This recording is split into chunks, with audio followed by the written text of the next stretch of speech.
8. Ignition sequence has started. 6, 5, 4, 3, 2, 1, 0. We have commit and we have liftoff at 2:13. The Saturn V building up to 7.6 million pounds of thrust, and it is clear. Here we go, guys.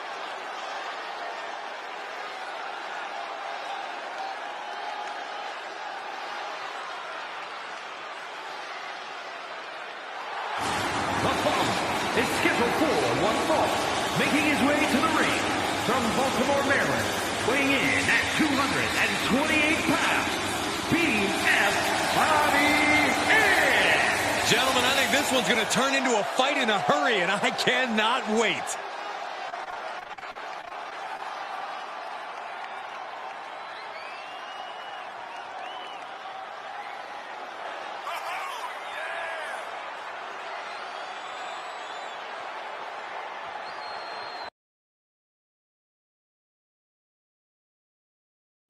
Breaking news, you're gay.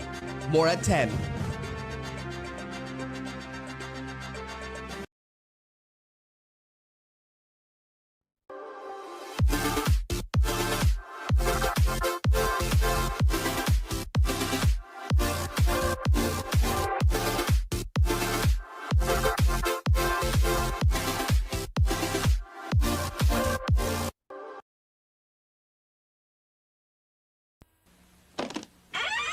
After these messages, we'll be right back.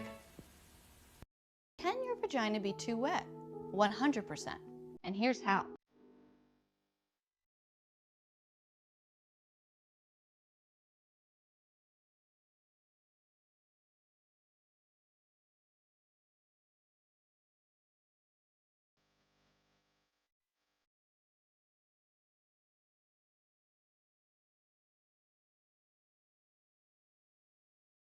Stop hating Mondays. Be a professional and hate the whole week instead. Bruh. Let me be 1,001% clear. Traveling to the Eagles game today is essential travel. If you are driving just go slow, like get there. If you are catching Seth in mass transit, just get on mass transit and get there. But make it into our Philadelphia Eagles game or in today is essential. Thank you also, Brian Lutcher. We now want to take some questions, Hanny. Vanessa, we've got to do this. Let me hear you all saying, hey, ow, hey, ow, hey, ass, hey, la, let's now bat it.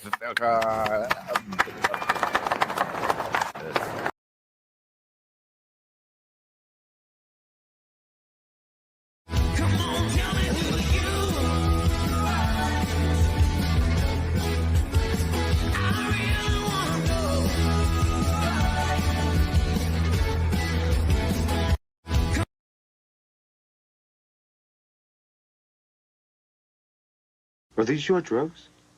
Look, Dad, it's not Where mine. did you get it? Dad, Answer me. Who taught you how to do this stuff? You, all right? I learned it by watching you. Parents who use drugs have children who use drugs. These are little ones. Press them out. We're going to squeeze those cheeseburgers out of those hips. All right, and those French fries. And that carrot cake. Ooh, press. Yeah. All right. Now these. Do you feel that? Do you feel that? Oh, shit.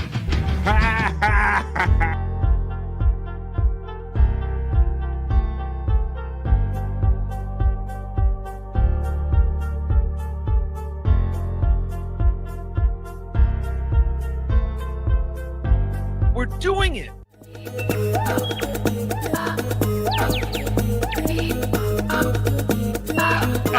Aggie Mason. Fucking Bobby's fucking funny. Bobby Grant. I gotta give it to you. Line of the day, Bobby Grant. That's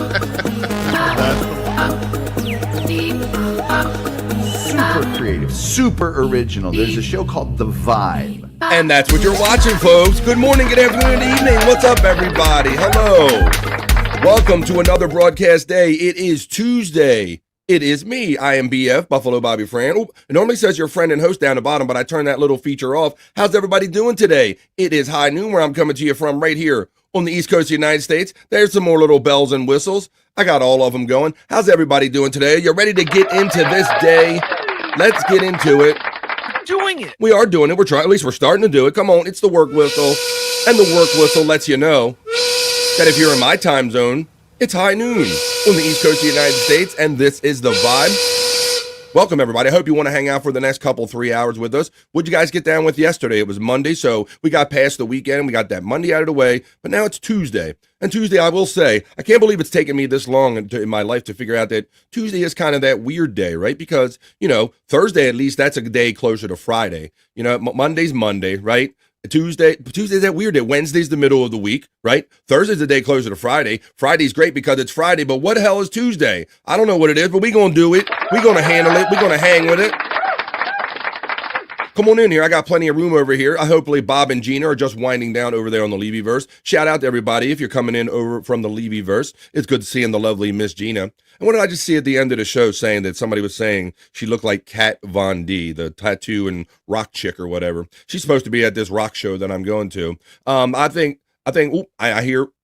I hear bells and whistles, but I don't see them popping up on the screen like they should be. I spent all this time doing prep, and then nothing comes up on the screen like it should. But let's come on. I hear bells and whistles, so let's do it and get into it. This is The Vibe, y'all. While I figure out my technical problems with my other part of my brain, I sit here for hours trying to get things to work. I hear bells and whistles, but now I don't see them. Did you hear that noise? Let me know in the chat, y'all. I'm going to get into the chat right now. Let's see what we're going to get into today. I got stuff written down here. I hope you enjoyed that liftoff reel. We're definitely about ready to start with the opening chat family check-in for Tuesday. I want to know what you guys are up to. We're going to do the other news. I have a whack package that's been prepared for me by the one and only, my friend Shyt Clyde. The great Shyt Clyde. If you guys are Stern fans and you want to relive it, or if you weren't really around that era, I know we got a lot of youngins in here, so if you want to relive, or maybe you've heard about Riley Martin, the guy who would claim that he was taken up on alien ships and anally probed and knows them and all of this, that, and other. We'll get into that maybe in our whack package, where we go back and look at some of the wacky members of the Howard Stern Show.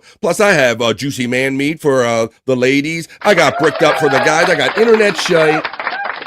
We'll check in because Perry was on last night, so we'll see what Perry got down to with all that stuff. So let's hang out. Let's do it today, folks. 3 hours of live fun. Hell, I don't even know what's going to happen other than what I kind of roughly sketched down on the sheet. I jump into the chat, and I vibe with you, and we create the show, and we create the vibe. So let me take my little liftoff reel out of backstage. I'm going to go into the chat because it's time for the opening chat family check-in. I'm going to put my glasses on. I go to my elements, and you're going to let me know what you're up to on a Tuesday. Are you at work? Are you at home? Are you feeling good? Are you feeling bad? Are you having a ham sandwich, leftovers? Are you waiting for lunch? What are you doing? What are you up to? It's Tuesday. This is BF Live, The Vibe, Stream Show 282, and this is the opening chat family check-in. Let's go. Talk amongst yourselves.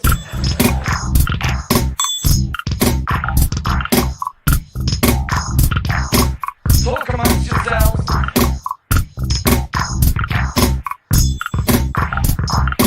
Talk amongst yourselves. Let the vibes begin. You talk amongst yourselves. You talk with me. And I'll spend another day trying to figure out why I can hear some things and see some other elements. But let's see what bells and whistles are working and who triggered them by getting into the opening chat family check-in. I go to my comments. I go right to the top. I see there's some great friends and some pretty colors in here we got to get to. So I want to acknowledge them ASAP. But let's go. We got to hit the post, right? Right, BF? We got to hit the post. So let's hit the post. Here we go. All right. I got a tic-tac. I took some agua, and this is the opening chat family check-in.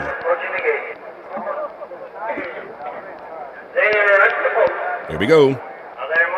Get your chat in, folks. They're off, and pecan people, nobody's beating them to it. He is always the first one every day saying goony goo goo, you begonias. And to that I say a hearty goony goo goo to my friend Pecan. He says, unga bunga, what do you gano, and the BF Chang emojis. He's always bringing the positive vibes and the WWE intro that was part of that opening liftoff reel. What do you gano, my friend Pecan.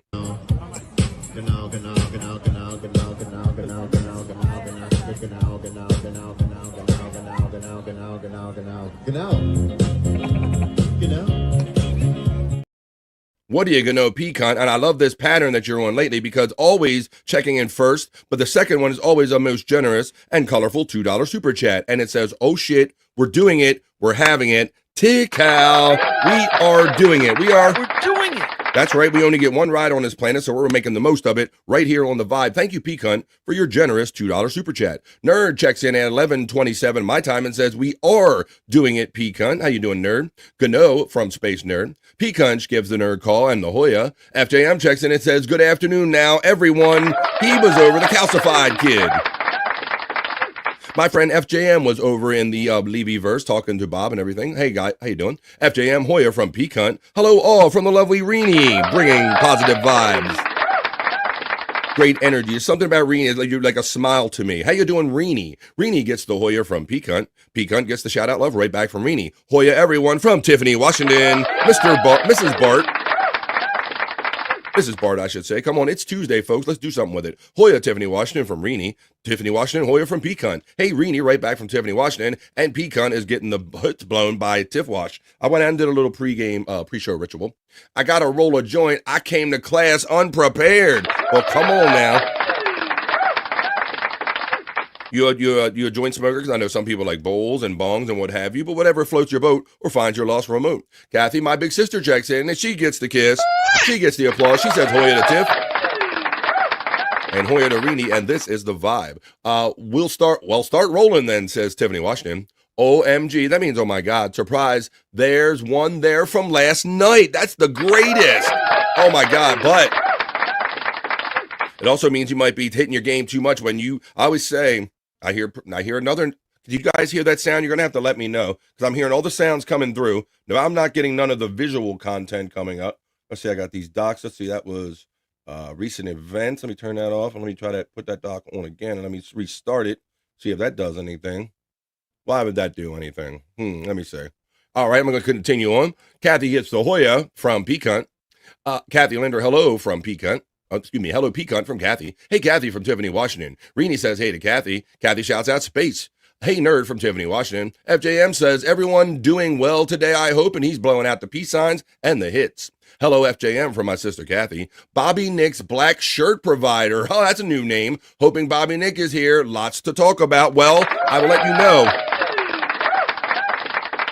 that currently I have no one backstage. It's just you and I. We're holding it down right here. But you guys know, I always tell you and everyone else that you got to show up here for the Vibe because you know those guys burn the midnight oil and they do other shows and stuff and they kind of wake up a little late and I have a feeling they'll join me as usual. How you doing? Bobby Nick's black shirt provider. That is a heavy task, providing Bobby Nick with all of his black shirts. Hey, FJM from Tiffany, Washington. We have the applause going on from FJM. Hope you're doing well, FJM, says the lovely Rini. Thumbs up from FJM.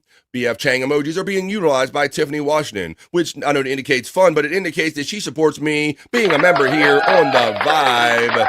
What is up, Tiff? Mrs. Shyt Clyde, the lovely Ding Dong, checks in and says, Hoya, happy Tuesday. Checking in for some positive vibes. Hoya Ding from Tiffany, Washington. Hoya Tiff from Ding Dong. BNBSP. Not the Bees 2098 says, bones up to the demons. And I say 666 in return to you. Perry was back and in fine form last night, and we talked about this, we talked about that, and we'll get into a little Perry talk. We'll go over Twitter X, and we'll kind of go over it, kind of some of the stuff that went down last night. Hoya Ding Dong from Mrs. Shyt Clyde. Ding Dong gets the shout-out love from Pecan. Hey, Bees from Tiffany, Washington. Hey, Hoya Rini from Ding Dong, and Hiya Pecan from Ding Dong also. Not the Bees says hello to Tiff. Hey there, Not the Bees, right back from Rini. Not the Bees gets the bones up love from Pecan. And Pecan Bones, my dude from Not the Beast, checking in. Tuesdays are Twist Them Up days. I like that, FJM, because, like I said, bro, you know, Monday's Monday, and we got to deal with it. It's that first day of the week that always has kicked us in our ass, right? Friday's the end of the week, so that's a good thing. Thursday's next to Friday. Wednesday's the middle week, but what the hell is Tuesday? Twist Them Up Tuesday, says FJM. They used to call them 2 for Tuesdays, but we like to call them, we can call them Twist Them Up Tuesdays here. We always have that, we got that vibe here. Smash the like, says our friend Johnny A checking in. Johnny A to Cal from Pecan. I'm getting the hits blown from me from Tiffany, Washington. Simply no from Johnny. Hey, from FJM. Hey, Johnny from Tiffany, Washington. Hey, Pecan from Johnny A. And hey, Tiff from Johnny A also. Rini gets the love right back from Johnny. Johnny gets it from Rini. BF probed me. Haha, very funny, Terry Nee. And I noticed I noticed that you are providing that little Levy content. Oh, there's a message coming up. Terry Nee tip to Cowboy Summer. Now it's working. Let me know if you guys can hear that and see that as well as I, because sometimes things that go through my end, as we proved yesterday, don't always show up on the broadcast. So there you go. We're having fun with the bells and whistles. BF probed me. I saw Terry Nee over in the Levyverse making break with a news report or something about Granny. Good job on that one, man. The Granny Gator fun. That's the fun we have in this community. P-Cunt, he's using the BF Chang emojis. He's a bro, and he indicates that he's a member here, and he likes having fun, and he likes smoking, and he likes positive vibes. Thank you for supporting me, P-Cunt. Hi, Rainey from Johnny A. Hi, Terry from Tiffany, Washington. P-Cunt gets the shout-out love to Terry Nee. Deep, Terry? Wait a minute, probed you deep? So deep, put his butt to sleep, Reenie. I probed him. How you doing?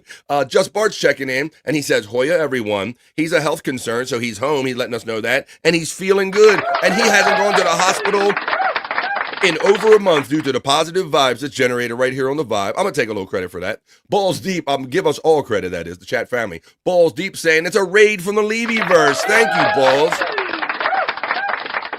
And thank you, Bob. Yeah, I got up. I do my kind of routines this morning. I'm like, wait, Bob's not scheduled for 10 o'clock. And then all of a sudden a 10:31 comes up. So we had fun hanging out a little bit over there in the Levyverse. I must say that for me, I've gotten better at it, but I'm such a fan of just hanging out with chat family and just listening to all the funny shit Bob says that I really got to pull myself away from that show and go, hey, BF, you got to do your own show over here. So let's get it balls deep.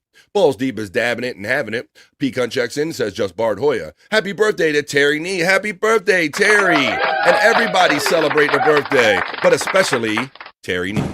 Happy birthday to you. Happy birthday to you. Happy birthday, Terry Nee. Happy birthday to you.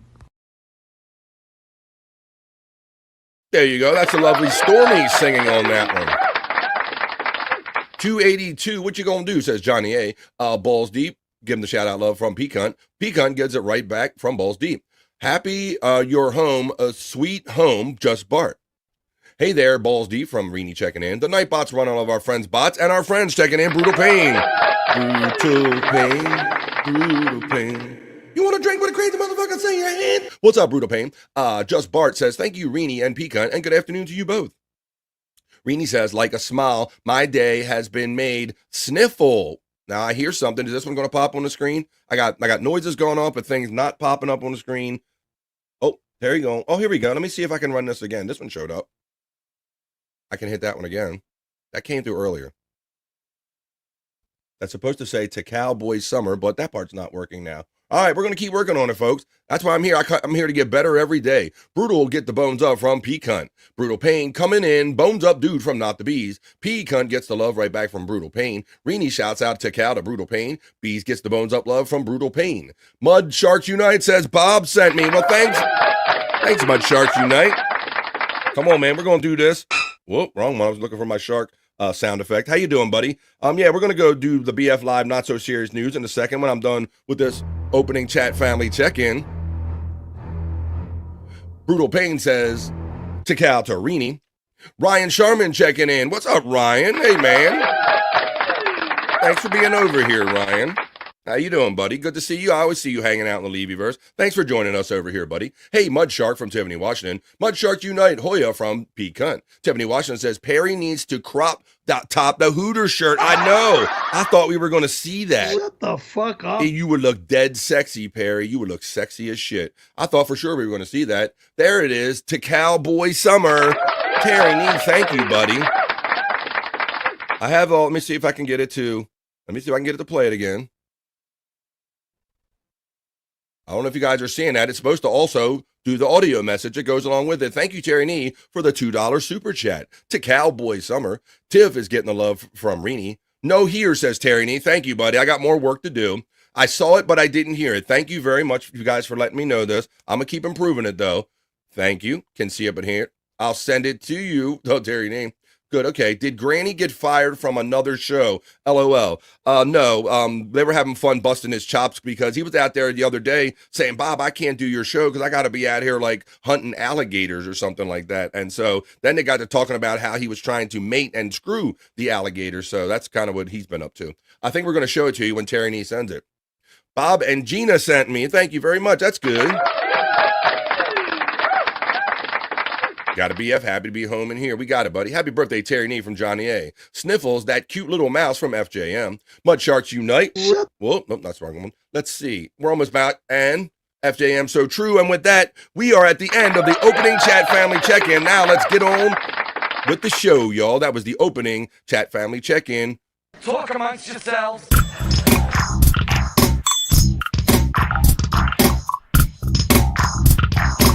Talk amongst yourselves.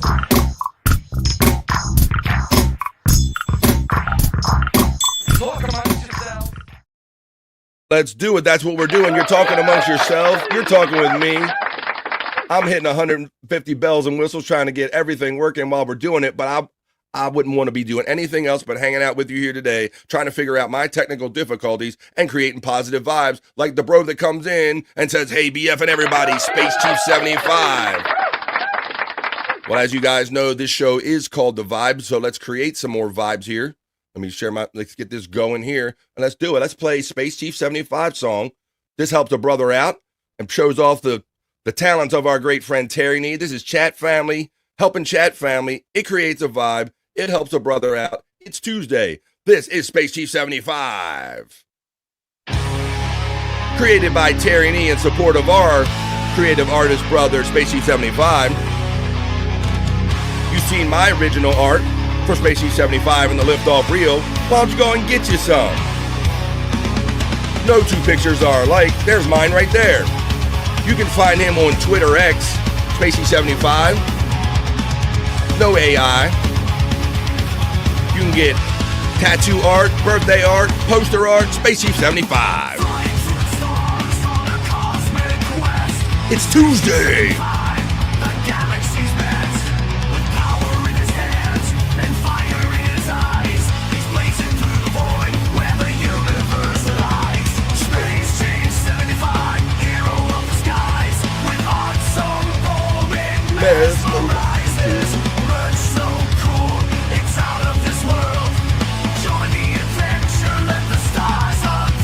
We're going to have fun for the next few hours, folks. We're just getting started in here. I got some great Chris Popke, PCL songs we can get into. You know we have fun with those.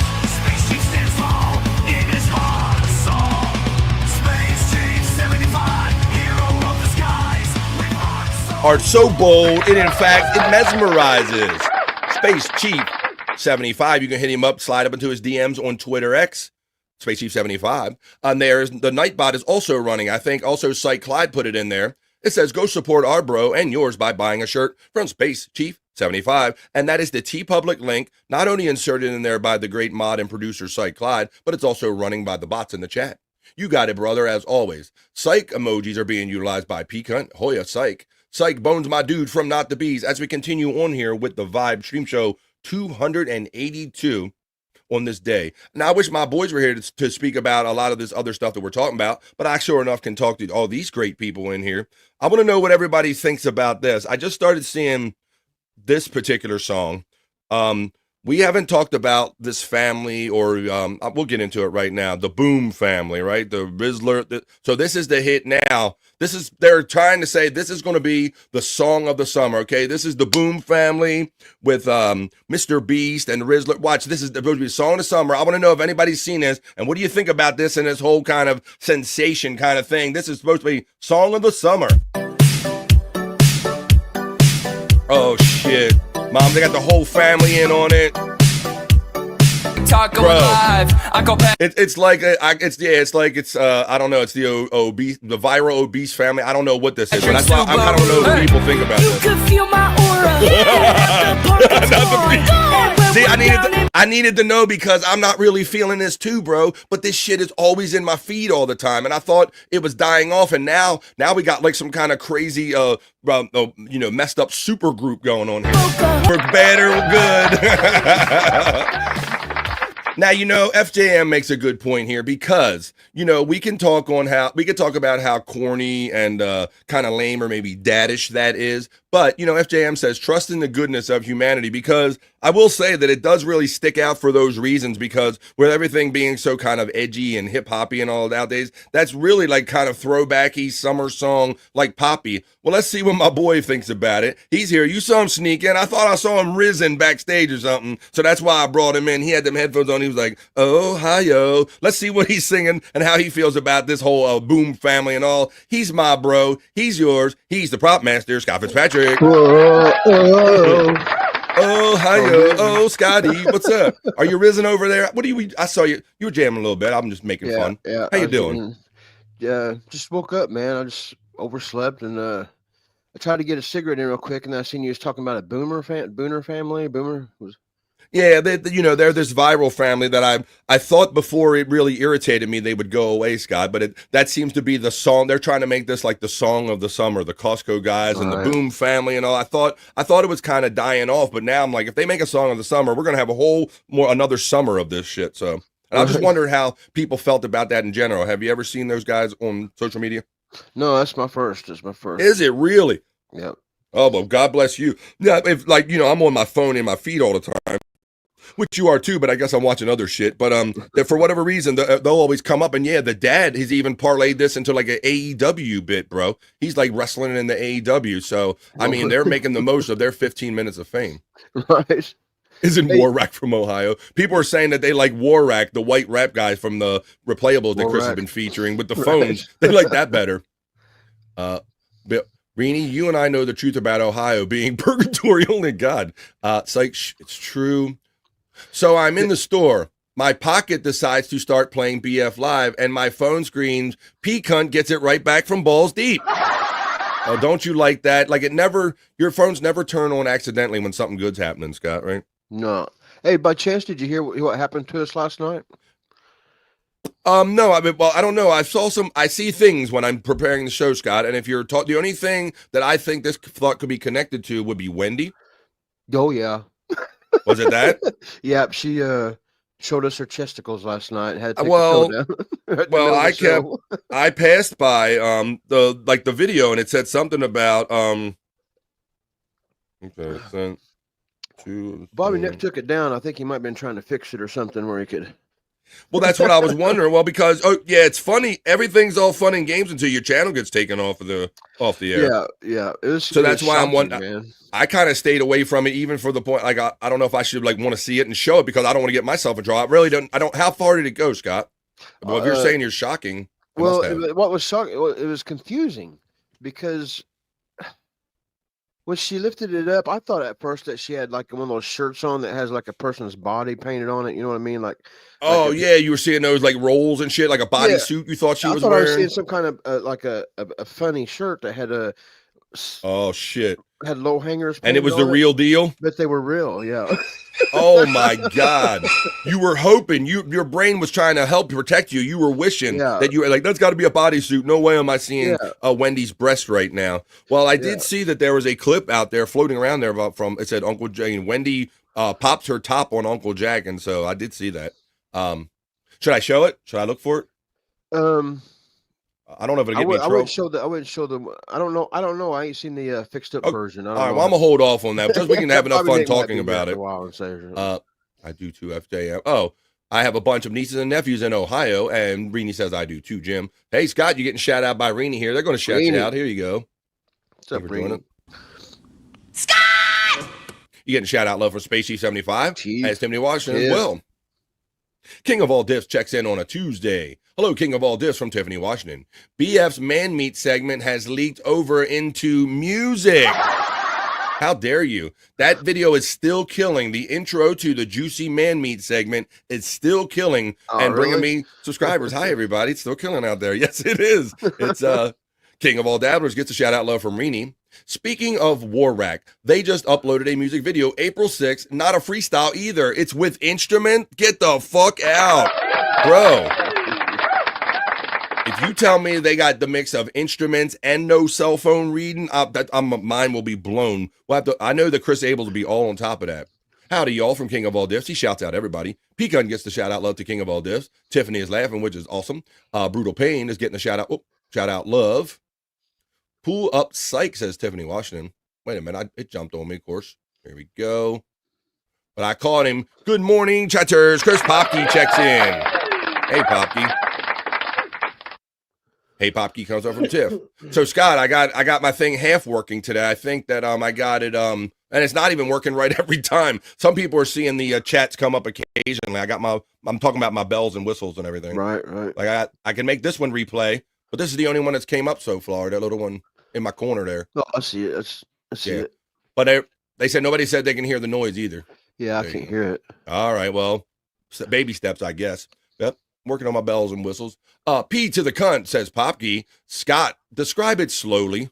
Describe it slowly. Hey, Tiff from Chris Popke. She twerked in her panties 3 days ago. Why are you surprised? I guess I shouldn't be too surprised. Good morning, Popke from Reenie. Chris to the Popke to Cal from P Cunt. A pull-up psych. Who has a better rack, Bobby, Nick, or Wendy? That's good. That's a question for Scott because he definitely saw both of them now. Yeah. Well, no, I can't say I've seen Bobby Nick's. I can't. That's true. You meant the video I just played. You've never seen it in your feed, so your man. Fine. Oh, thank you. That's what it is. That's why my algorithm is kind of different. Psych. Thank you for the context, buddy. On the fly. Yeah, that's why. Oh, so you guys are claiming you're like heterosexual and all because you don't have the Rizdler and all like the Costco family show up in your shit. Warrack, Lord, why have you forsaking me?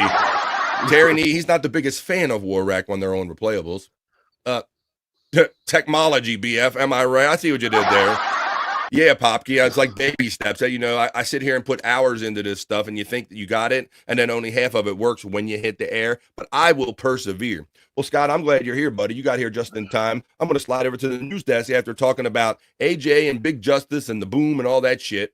And we're going to do a few news stories in the Vibe, Not So Serious News, and we'll talk about them at length. So let me slide over there and do that and get ready for the Vibe, Not So Serious News.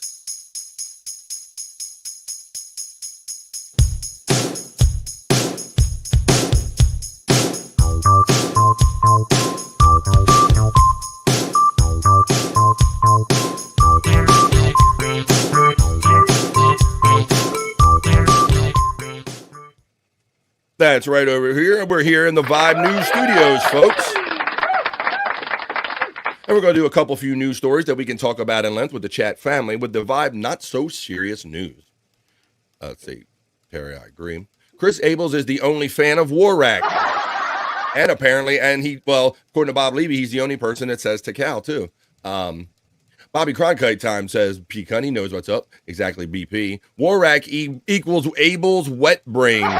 Holy shit. Well, if you want to experience the Chris Abel's wet brain, you have to join us on Thursdays and Saturdays for replayables when you're going to see more Warrack than you want to. Wait a minute, with the one and only Chris fucking Abel? That's right. We drink, smoke, laugh, and joke. We watch videos, and we have a lot of fun doing it. So join us on Thursday nights at 10 o'clock on 100 Proof Podcasting as I start my first story in the Vibe Not So Serious News. And after this, we're definitely going to fall down Scott's hole with Tammy and Warrack. We're going to see the latest from Scott's favorite kind of locales on online. But in this first story, Scott, this is a good old boy story, never meaning no harm. This story says, see it. Kentucky men go viral after burying a minivan to use as a storm shelter during severe weather. Now, they made a redneck storm shelter out of a van, Scott. And watch when you see this video. Right. Watch these pictures. When Ryan Hagan and Buddy Raleigh heard severe storms were coming through their Kentucky town last Wednesday, they took an original approach to keep themselves safe. Hagan said he bought a mini excavator from Temu. You got good old boys in Kentucky. Come on, hey man, I'm gonna get on Temu and buy me that excavator, boy. I tell you what, right there, I need that, boy, honey. What are you gonna use it for? I don't know, but I need my excavator. So they bought a Temu excavator a few months before, and it was what they needed to bury a minivan in the dirt to use as a storm shelter. So there's the Temu excavator, Scott. If you can see that in the picture right here. Right, yeah, my dad got one of them too. It's like a little one man. It looks like a dirt bike with a hook on it. I think Buddy just wanted an excuse to use it more than anything, Hagen said. We were impressed by what it would actually do. It was kind of a last-minute thought, Hagen said. They were calling for severe weather that night, tornado warnings and stuff, so we said, let's bury that van. I don't know, I just feel like talking like that when I read this. The van came from the car lot of Raleigh's dad, where it had been used for parts. Hagen said it took them more than 5 hours to bury the van. Look at it. So there's the start of the ditch right here. Let me see, I think there's more down here. Yep. So Hagen and Raleigh, along with Raleigh's wife and son, all took shelter in the dirt-covered van when they heard the tornadoes were in the area. Hagen said the group stayed in the van for about an hour and a half during the tornado warnings. They also stocked the van with drinks and snacks. The van still had a battery, so they could operate the interior lights. They also left the antenna above the dirt so they could listen to weather alerts on the radio. Look at Scott. Here's another inside shot right here. And can you see that good enough, or should I make it bigger? That's what she said. Let me do this. Let me change. I could change my news layout. Let me put this back. Remove. There he is. Now let me try to do a media share this way. Let me stop sharing and let me do a reshare. I'll make it a little bigger. That's what she said. There we go. I don't know if that helps, but look at this, Scott. This is the van, inside the van, and that is the dirt covering the windshield right here. Right. So that's your view when you're in here surviving. He said that they sent photos of the van turned into a shelter to another family member who posted them on the TikToks. It was just kind of a wild idea, Hagen said. We didn't plan on posting it.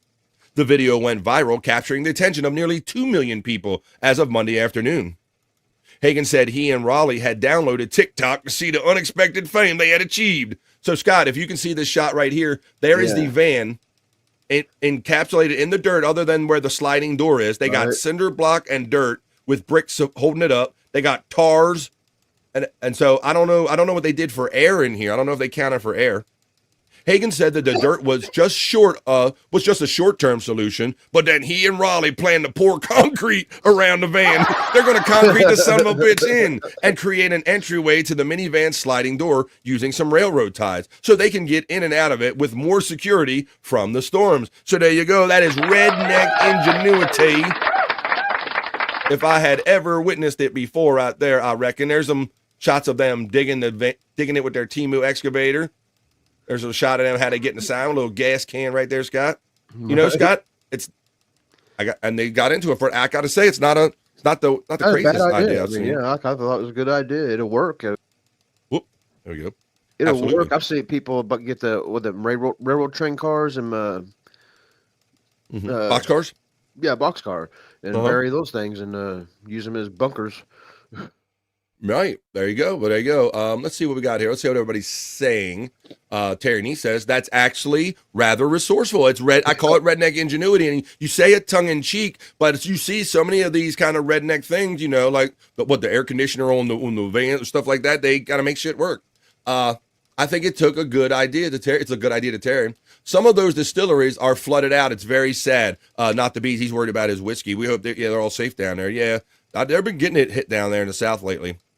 But let us lower a rope down into a hole first, Scott, just in case. King of All Dabbers getting the shout-out love from Balls Deep. We bury old school buses in Canada to grow weed, says Chris Popke. That's awesome. Holy shit.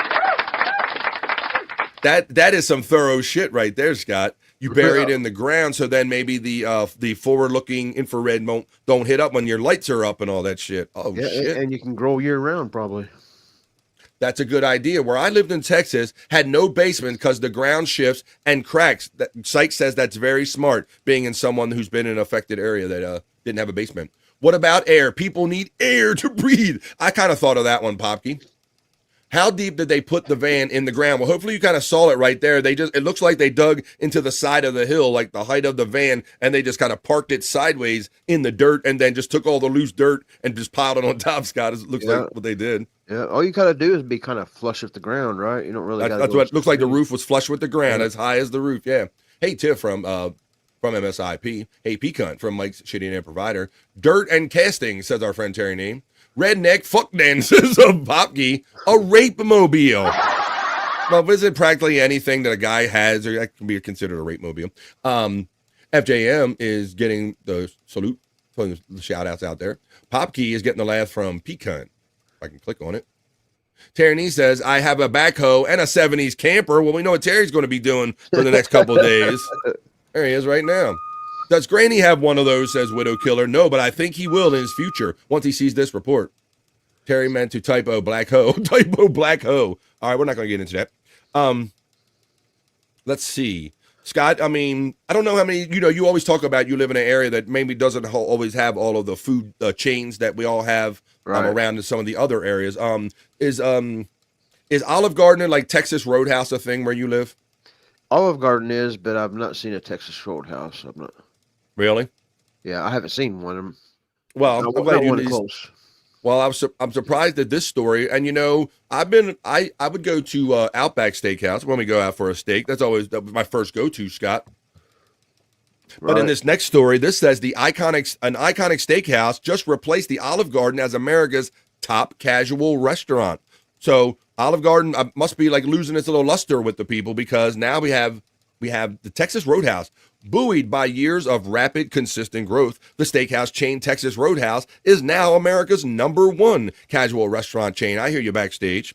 The steakhouse, with a Southwest twist, unseated longtime leader Olive Garden, finally eclipsing the casual Italian giant in system-wide sales, according to Restaurant Business Online, using data from Technomic Top 500 chain restaurants. In 2024, Texas Roadhouse enjoyed a massive 14.7% jump in sales. All the more impressive considering that casual restaurants have been struggling economic sector for years. This jump brought Texas Roadhouse to $5.5 billion they're making a year. Scott, pumping steaks out in across their whole system.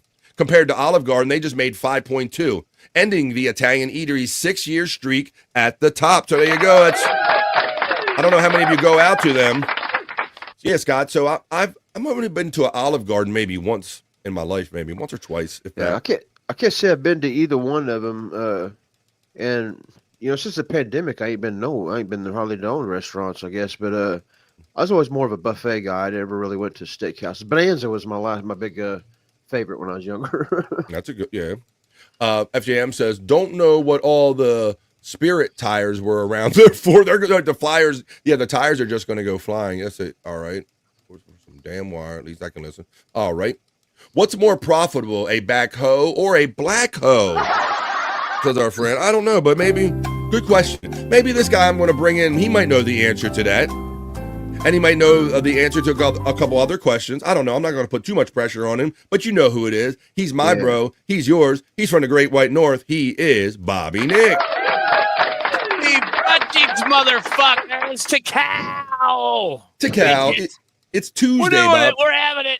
Woo! Bobby coming in hot, man. Scott came in with the story. We eventually got to talking about Wendy. Shocked him last night.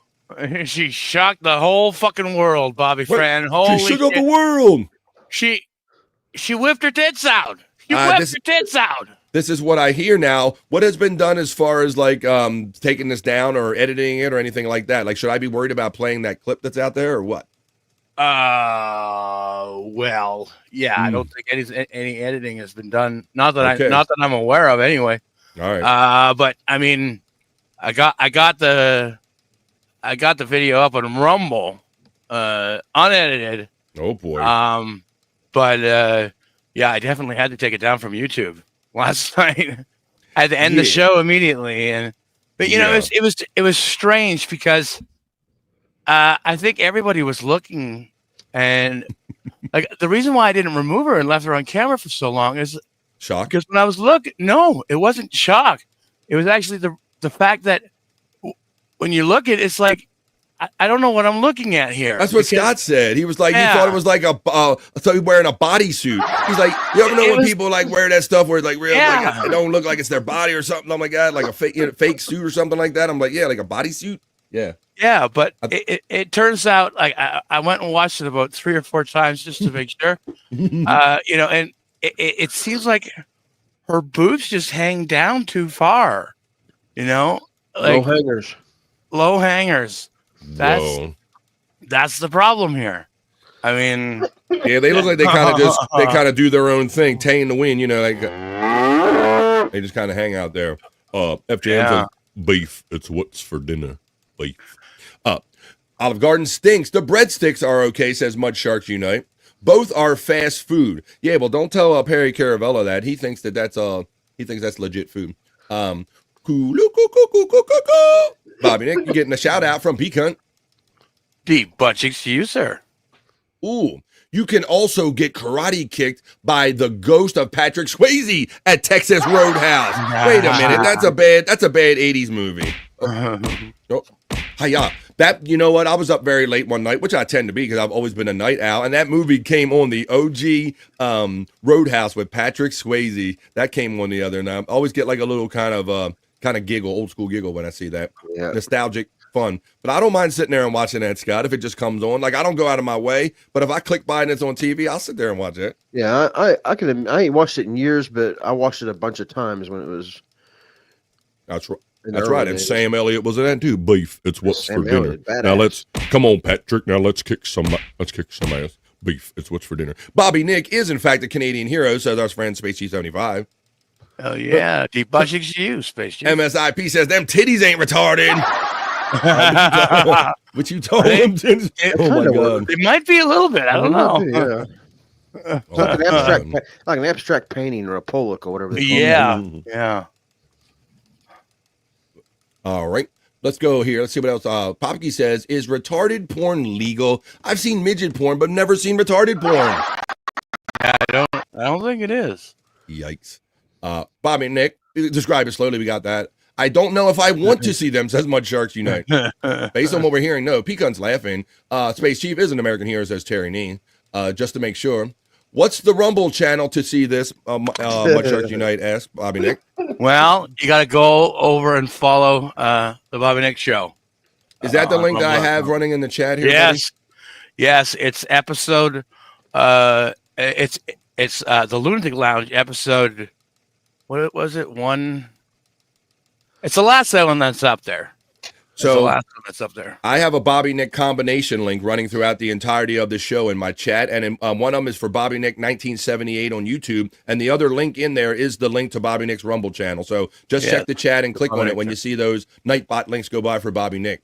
4 packs a day. How many cigarettes does it come out to be for a year? FJM, my friend. Look, I've been broadcasting with Bobby Nick for a couple 4 or 5 years now, and we've had cigarette counts live during shows. We've made him empty ashtrays. We made him show us packs before the show. We cannot come up, and we just gave up caring, basically. All we've down to is that right, Scott? Without knowing how many packs any of it is, we just kind of just know that Bobby Nick just smokes constantly without counting packs. So we've accepted it. And then wasn't my lost interest wasn't him or Terry Nee? And my lost interest was doing a cigarette math. Like every time you smoked a cigarette, he was like doing live math, right? He was actually, he was very accurate. He was very accurate. FJM, we had dudes doing live math per cigarette math, telling Bobby Nick how much it was costing him to smoke. But at the end of the day, whether we counted money or cigarettes or whatever, Bobby Nick still smokes. I think the lawsuit should do that. Do some math on him. Yeah. Popke says, I'm pretty sure Wendy isn't into bras. No way, brah. No. That fool. It's been a minute. I bet you're always lurking. He says, nope.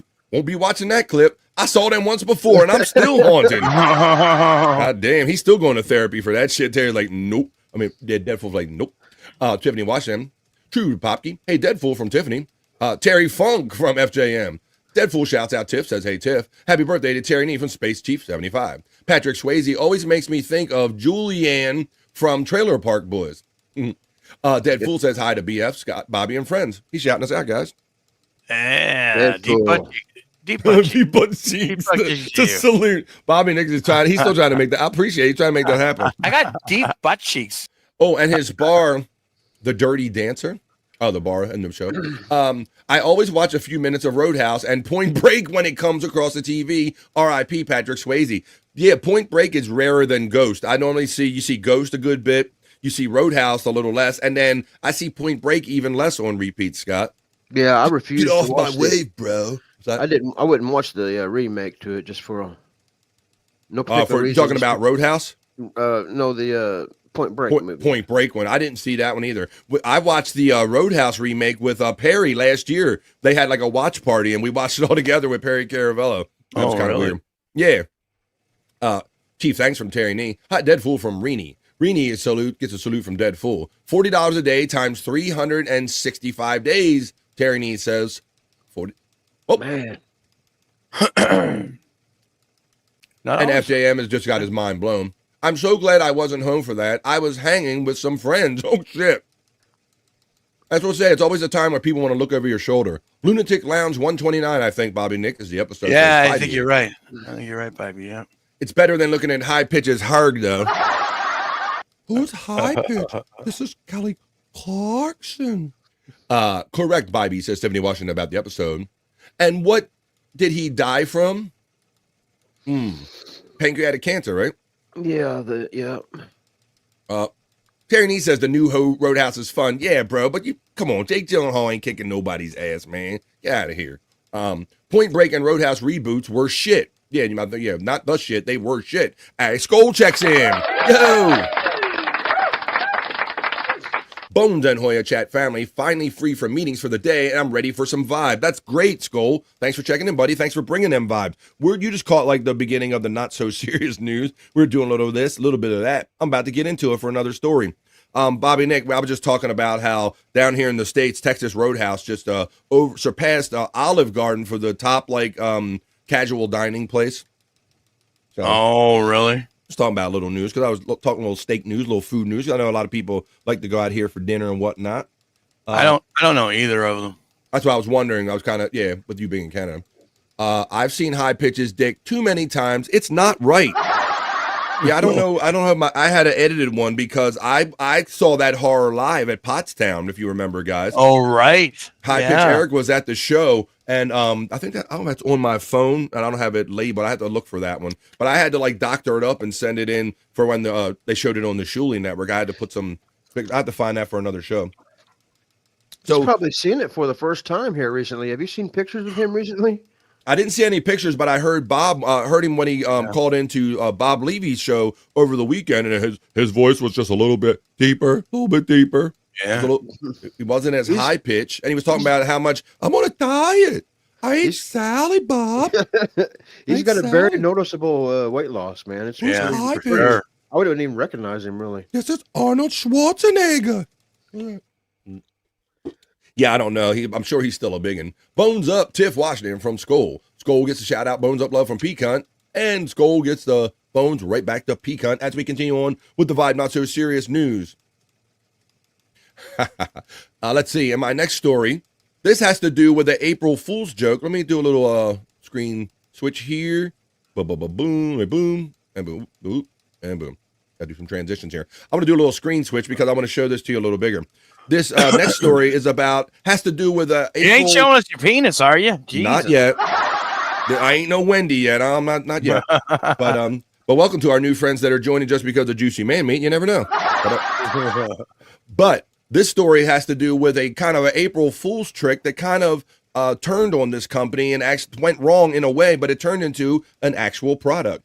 Let me show you this next one I got right here. Boom. There we go. This next one, it says Reese's is releasing a first-of-its-kind product that the customers have begged for. So check this out. This has to do with the April Fool's prank. As consumers, there are few better feelings when our favorite brand takes customer suggestions or listens to their pleas. Taco Bell recently brought back a discontinued menu item, so beloved that its disappearance sparked a Facebook movement. Every year, Lay's asks fans to choose its newest chip flavor in the Do Us a Flavor competition. And the UK's Marks & Spencer finally sent its beloved Percy Pig candy stateside for the first time ever, fans begged. On April 2nd, Reese's proved that it knows what its customers want when it announced the new Reese's Peanut Butter and Jelly Cups, guys. So first, let's talk about this candy. What are we thinking about peanut butter and jelly inside of a Reese's cup? Jelly and chocolate, just... Yeah, the jelly and chocolate that's kind of slime off each other, if you will. Yeah, I like that. Doesn't really kind of go together. I guess not everybody feels that way. So on April 2nd, it says the new candy Reese's iconic big cup filled with the customer's choice of strawberry or grape filling. Customers have been asking for the fan favorite duo for years, and the candy company finally delivered. But not without a little prank first.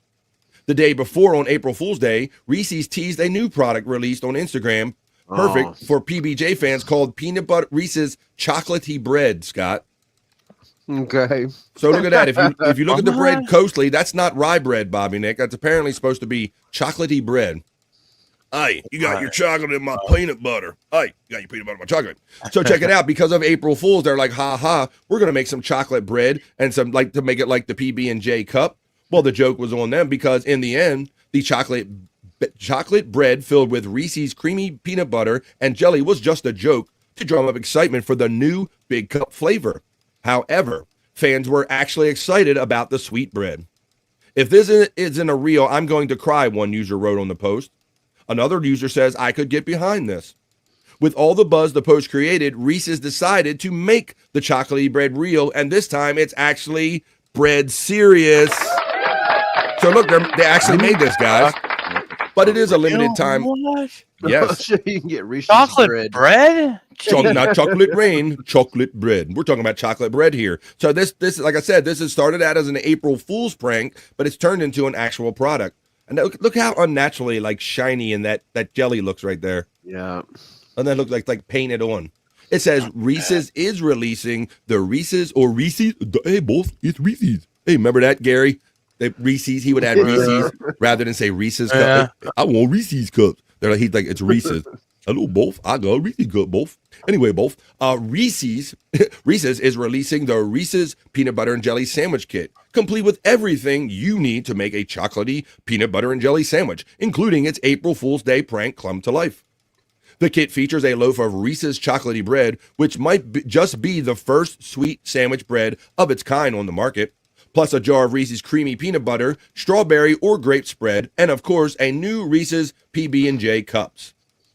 While the chocolate-flavored sandwich bread is real, it might be real hard to actually get your hands on. Reese's is only releasing a limited number of PB&J sandwich kits on their Shop Hershey site. The kits will go live on Hershey's site today, April 8th, where they'll be available while supplies last. Reese's hasn't shared any pricing information or just how many kits will be available. So if you want to try the Reese's chocolatey bread paired with peanut butter and jelly, you'll have to have quick fingers. There you go, guys. Peanut butter and jelly. Peanut butter and jelly time. We have Bobby wants cigarette-flavored bread. No. There you go. See, Poppy, we think so much alike about all these Stern references, bro. Like the same references come in our head when we say words, when I say words. Hey, both, is Reese's. Is Reese's cup? A Reese's monkey, both. Hey, both. Chocolate bread loaf sounds like slang for poo. Kind of does. It sounds like for what Bobby Nick gets on his phone from Wendy.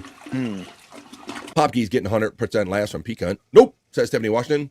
Isn't chocolate bread just cake? I was, I was wondering where the line was in all of this because I'm like, like what chocolate bread, chocolate. I'm like, that's basically a cake that you're slicing up and calling it bread. So what's up, Head Chunk? How you doing there, sleeping? I saw you over there hanging in the Levy verse earlier. Saw you earlier. Let's go. Come on. Headshot. There he is, having fun on a Tuesday. I wish that chocolate bread, imagine making homemade Uncrustables with that. Mind blown, Scott. Oh, man. Scott is just he's a recent discoverer of the invention of the Uncrustable. Whoop. You got something dancing around there. What's that? Terry Nee tipped me $2 and says, sent you high pitch, BF. Thank you. And I saw it come up in my little, hey, Bob, they're hit or miss. Like some of my bells or whistles, you didn't hear anything though, did you?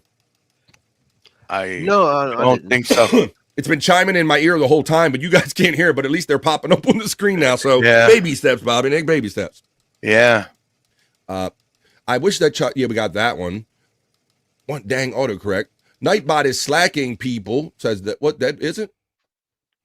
Deadful Hoya. JFK Headchunk Hoya. There it is. Sent you high pitch. Who's high pitch? This is BF Live. Let me see if I can play that. You can.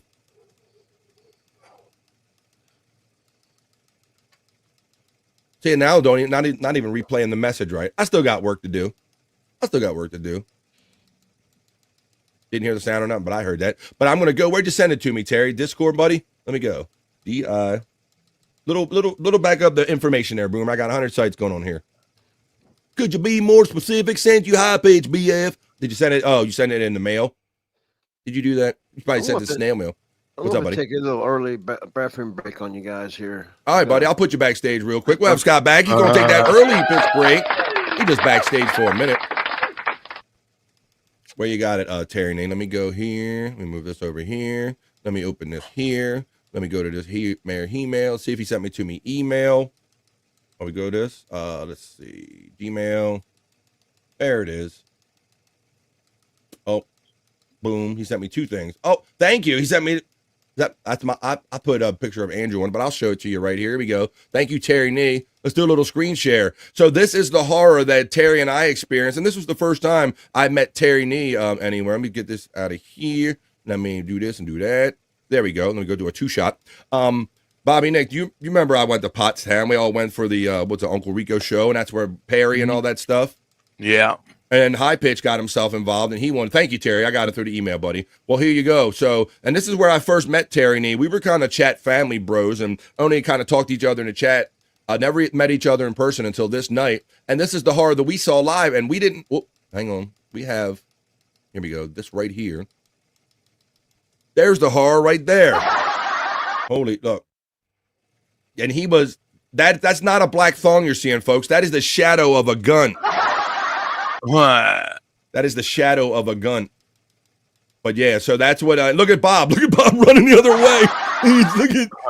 Look at that high speed. You can actually see speed in a still photo from Bob Levy. That's a fucking action shot of him running for his life.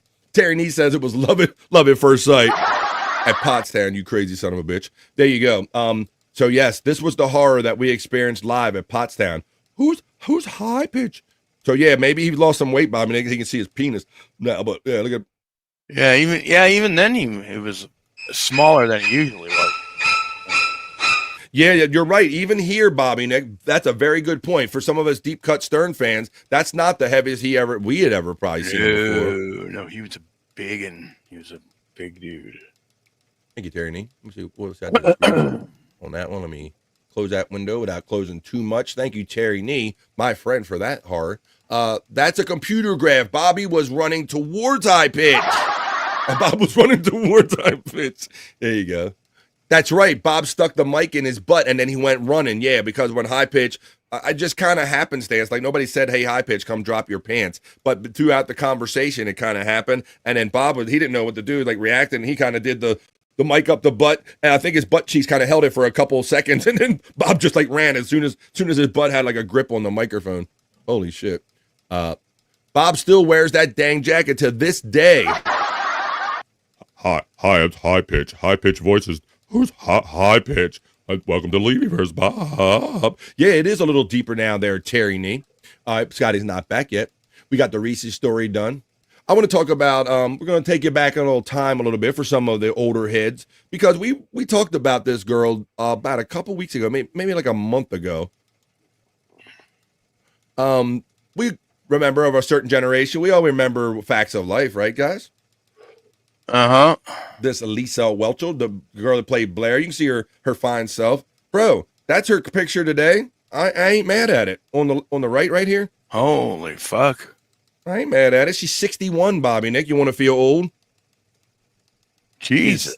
How'd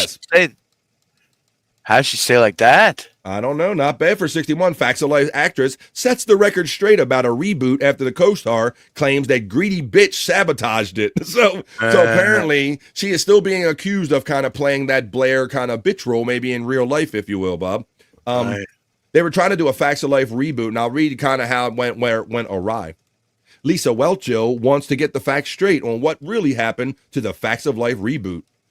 The actress spoke to Closer Weekly a year after co-star Mindy Cohn claimed was who she played? Mindy Cohn claimed that the plans fell apart thanks to an unnamed greedy bitch. So she thinks that she's the unnamed greedy bitch. We were all very, very disappointed that it didn't work out, the 61-year-old who played Blair Warner told the outlet. So there's a side-by-side again. We had been trying to find a way to work together in some capacity for probably the last 10 years, Welchel explained. So when it looked like this was going to happen, we were all really excited. The contracts were signed, and then the writer's strike happened. And then after that, unfortunately, Charlotte Rae passed, and then after that, it just kind of dissolved. We were all quite disappointed, Welchel stressed. So there's Norman Lear. He died. They didn't make it past them dying and COVID and everything. Charlotte Rae, who played the wise and patient house mother to a brood of teenage girls, died in 2018 at the age of 92. And Lear passed away in 2023 at the age of 101.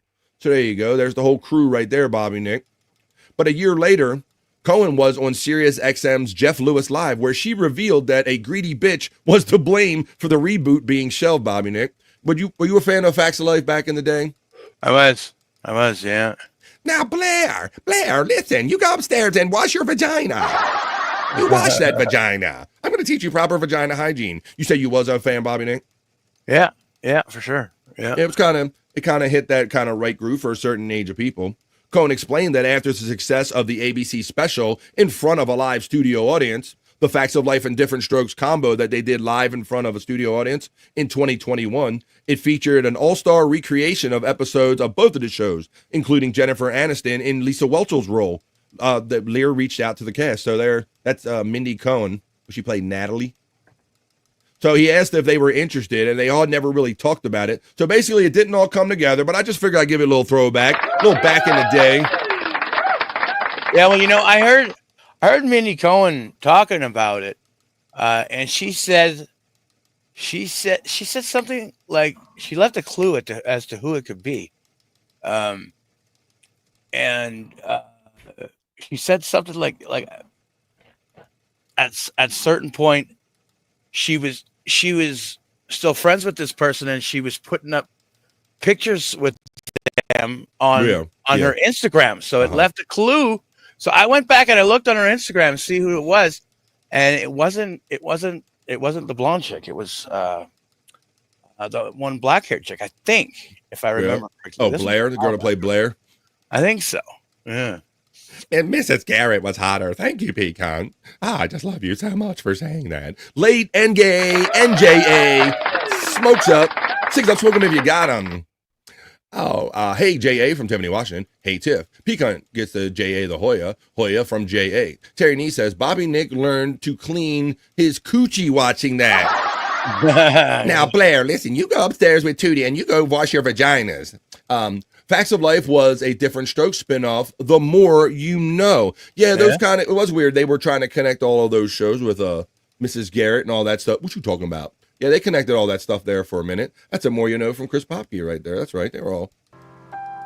Yeah, Mrs. Garrett worked for, what's his name, right? Mr. Drummond. Yeah. What you talking about, Chris Popke? What you talking about? Miss Garrett also had deep butt cheeks. Well, that explains why Bobby Nick probably did like her. He didn't even know what it was. He's like, something I like about that woman. I got deep butt cheeks. Nobody gave a shit about Tootie's opinion. That's true. That's true. She's like nobody gave Tootie any respect. Tootie never got no respect. Hoya people says Stacey Allen checking in.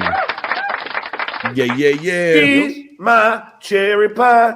I can't really sing this song. We're just starting to wrap up the BF Live Not So Serious News, the Vibe Not So Serious News. Stacey Allen, I will thank you again and let you know that the beginning, the opener of the Juicy Man Me segment is still killing it as a standalone video right here on the Vibe, attracting viewers and fun to the Vibe. And I'm going to bring my boy Scott Fitzpatrick back in. He's back. Come on, Scotty. All right. Did you happen to see... You in business? Go. I'm going to admit something. I probably could just keep this to myself. Nobody ever know. But I think doing these podcast things, when you let people know you do embarrassing things, it kind of endears yourself to them. So you guys want to hear something a little bit off-putting maybe to you? I'm thinking it has to do with some of the stuff we talk about. We talk about a lot of toilet activities in the mornings before and around shows. Scott, what does this have to do with, my friend? Let's see how you guys feel about this. Okay, eggs are expensive these days. They're coming down, but... So Stormy, whenever she cooks supper, breakfast, lunches, and stuff, in me doing these podcast things, she'll make me a plate and set it up in the microwave for me to get at my leisure. Mm-hmm. And she made me an egg sandwich with toast on it, and I happened to notice on the trash there was another. Okay, and it's in the paper plate. See, it's got a little egg sandwich. I said, nice. Very good. I love me a good homemade egg sandwich. We make them here Right. too, buddy. There you go. Right. Egg sandwich. All right. So it says, and before I grabbed my sandwich, I noticed there was another egg sitting by itself on a paper plate on the counter. And so that's how I knew about the egg's existence. Was when I grabbed my sandwich out of the microwave, and Stormy's gone now, and I looked in the trash, looked to see where that other egg went, and I noticed it was gone. So I looked in the trash, and I seen the egg was sitting there on that paper plate right on top of the trash. Right. And what did you do with it? I picked that egg up and put it on my sandwich out of the trash can. No. What you mean? So do you mean like a fried egg or an actual egg in a shell? Like what kind of, you talk about a fried egg that was just like, oh, like that? This egg right That was in the trash on a plate. Oh, like, so maybe she was intending to make somebody a sandwich with it later. You put the egg on. I guess there's one too many eggs she had or something, and just let it go. And eggs are expensive, guys. Oh, you know, Terry Nee says that was a George Costanza move. That's it was hovering above the trash almost, kind of. Pecan says Scott laughing quickly. I will admit this, that there are times, because we use a lot of paper plates and stuff around here, especially on the weekends and stuff. So there have been times where if you're not certain about that last bite of food, Scott, and you got a little bit on your plate and you throw it in there and the trash is really high, but you know that the plate didn't really touch anything yet. Like I think I did want one more piece of that bacon. Something like that. See, Terry Nee says you got a good vote. He says it's still good, Scott. That's what we got people weighing in on this egg. It's still good. Hey everybody, tell us in the chat. You got any did you rescue anything from the trash just as it barely hit the top of the trash? Tell us your trash food rescue stories here on the Vibe. That's funny. But Scott, one of the last stories we did, we were talking about how Facts of Life, the old show that a lot of us grew up watching of the particular generation.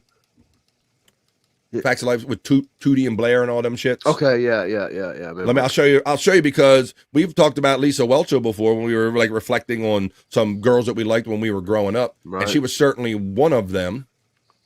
So, this is how she go. Look, she's 61 now, Scott. Yeah, I think she's a religious person now. She come and preached around a church where I lived not long ago. Is that right? That's a more you know from Scott. Look at that. I'm glad I brought it up again because nobody brought up that she was a religious person. But this article has to do with Mindy Cohen saying that there was going to be a reboot, but except for some kind of selfish bitch or something like that, and they're thinking that the comment was directed toward her. Some greedy bitch is what she actually said. But there you go. We were talking about her like a couple months ago, so I figured, and I didn't know that she kind of went religious, but that kind of makes sense. Scott is going to ER, isn't he? I don't think so. Scott probably ate a fair amount of dirt and stuff in his day. That I don't think a egg off the top of a paper plate. I don't think that's going to be anything Scott's going to sweat. Popke says some friends did a parody song of the Facts of Life theme about a certain area of Vancouver. It was called The Fags and Dykes, The Fags and Dykes. When the world never seems to be living up to Terry's dreams. All right. Suddenly, you're finding out the Facts of Life are all about Terry Nee. All right, well, we just did the Facts of Life song. We did the story. We did the Reese story. I have a story now. About a month ago, I did a story of some idiot American who traveled to Australia and was messing with with endangered species and was messing with animals down there and such and giving us a bad reputation. Well, I have another story of another American, unfortunately, going international and behaving badly. But this story has a different kind of twist to it, folks, because this person is a YouTuber and they went to a place that really no other human beings go or should go. For more details on what the hell I might be talking about, I'm taking you over to the Bikini Report, and she's going to tell you about a YouTuber who illegally travels to the remote North Sentinel Island. I thought it was Senegal. The North Sentinel Islands. Oh, shit, I know what that is. Listen what this guy did. We've got another story of a tourist behaving badly in a foreign country for you. A 24-year-old American man illegally traveled to the remote North Sentinel Island in India's Bay of Bengal.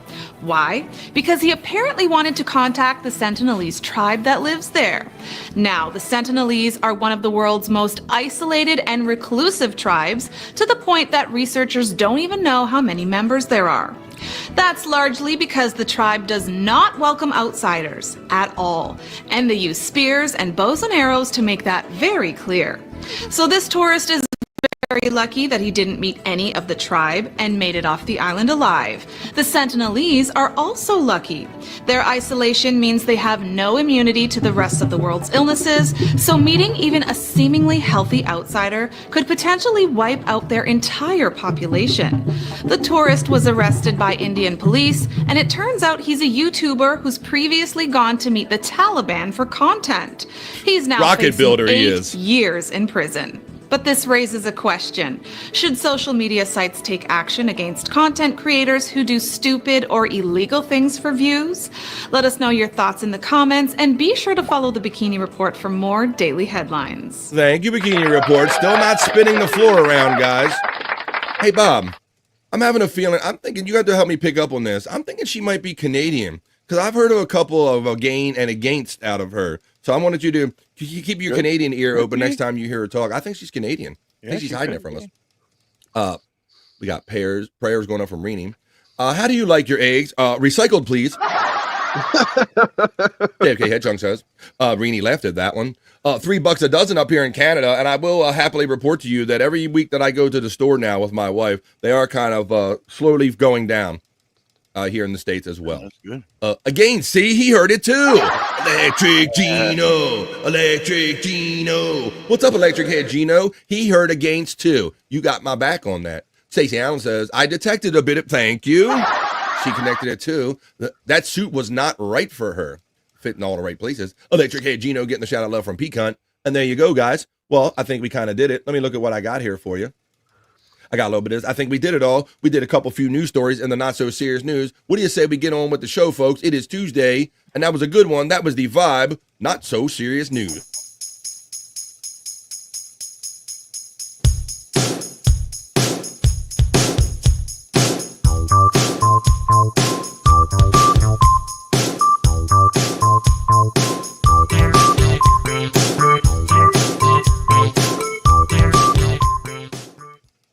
At 24 minutes after 1 p.m. where I'm coming to you from.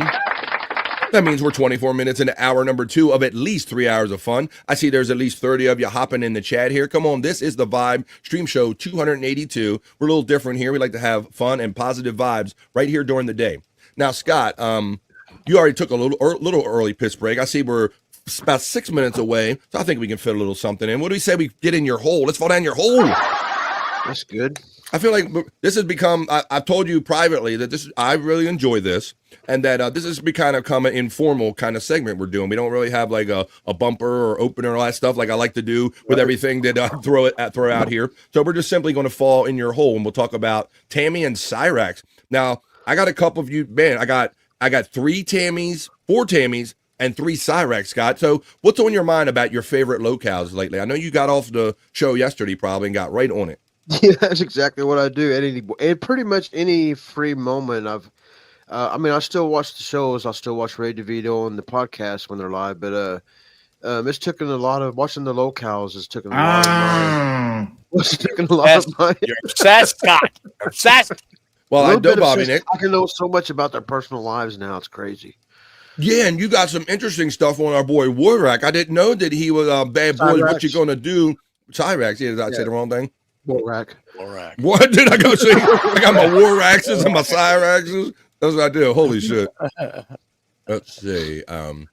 She may have caught a boot to her face at some point. Hoy, everyone, I miss sneaking in, says Renee, because she knows that people do that on the Vibe. Good morning, Space Nerd. Did we get the nerd? Did we get the nerd call? Oh. No, I didn't get it. Let's do it, guys. We're all here together now. It's time to say hello to Nerd. There's their nerd call. Now we got it. We got everybody on screen, everybody here, everybody in the chat, and having fun. So, Scott, I got Cyrax up top, so why don't we go down and we'll just end up with Tammy. So you gave me these Cyrax videos, and so you must have done a little research, and Cyrax has not been always good with the law. Tell us what you've learned about Cyrax and what we're going to show here. Okay, he's of course, the trolls love to pick on him, and maybe rightfully so on his part. This one guy you don't really feel sorry for, but when the trolls come to your house, it's a little bit. So he's called the cops over 130 times that I know of, and there's police cam footage of almost every one of them. Oh my And God.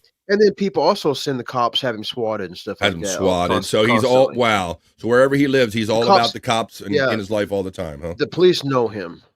Wow. Now And, in this, go ahead. yeah, Continue. yeah. So there's a guy called Music Biz Marty.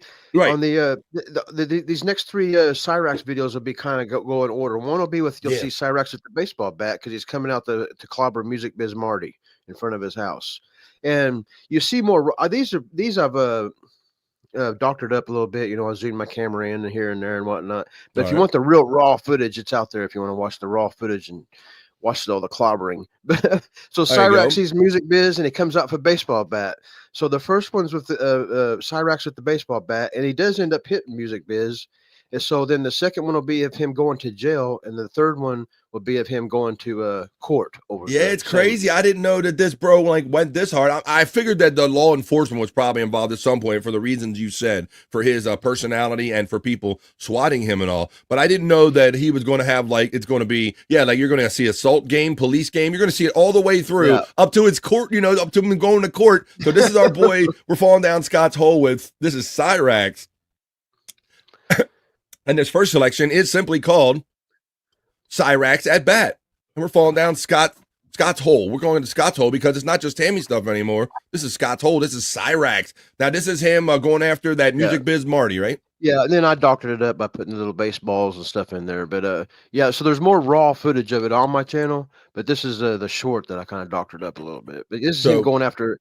You get a little bit of the footage is a little bit. It's hard to get good footage of Cyrax too. It's like cameras stop working when they're on him.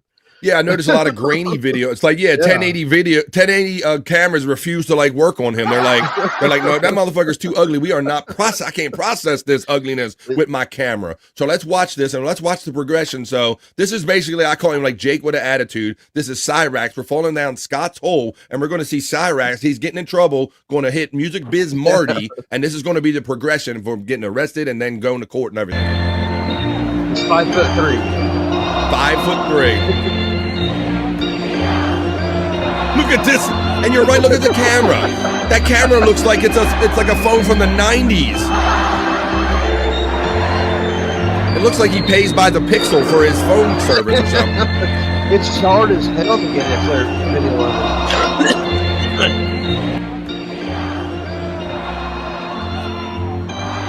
I'm trying to look at that face. That's a face on your mother. Holy he's shit, unique, man. He's unique. That is like he looks like he's like you don't even need makeup and he could be on Planet of the Apes. Nobody in the world looks like him, man. Oh, this guy. Hey, swing, bada, swing. Fucking the hills have eyes. Uncle, hey, Uncle Dad, this Uncle. His family tree don't have branches. That shit grows straight up. You got Uncle Dad. Yeah. See, you're seeing it from the vantage point of Music Biz Marty right there. There's other footage of people, in the neighborhood taking, and you get to watch the whole fight. And Music Biz, he holds the phone the whole time he's fighting Cyrax there for baseball. Nice. He's got to have the priorities. He's got methy, hazy eyes. Believe it or not, I don't think he does drugs. Actually, he's just a weirdo. That is like our boy Jake. It's similar, like manic energy or whatever. But Jake don't really do drugs, but he's kind of manic and has that energy. Not too hard to believe that this guy, but and you wouldn't want to see him on drugs, probably neither. Let's see. Let's keep him.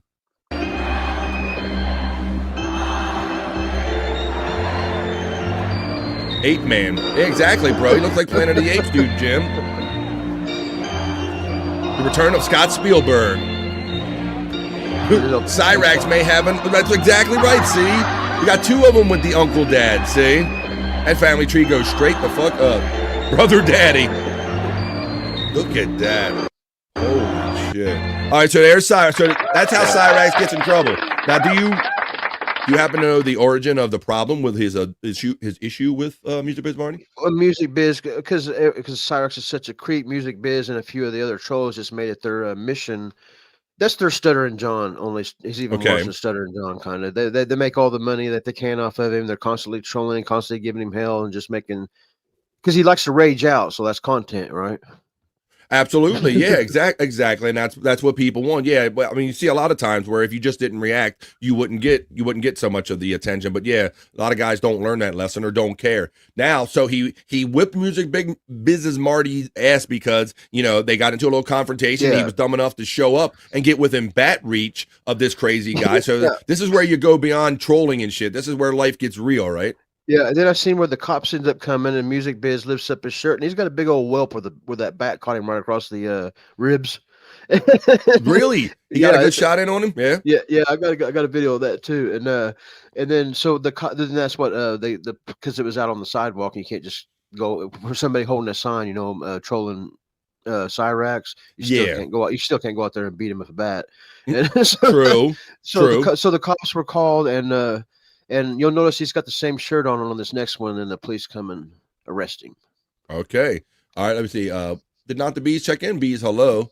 Dr. Jesus. Oh, yeah, somebody said, what did Jim's? Oh, JFK Headchunk says, wow, did I pay my Geico insurance? He looks like the son of the Geico caveman. He does. He looks like Geico Caveman Jr., JFK. That's a good pool.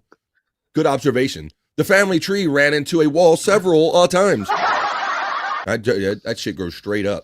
Cherries to Stacy from the nerd.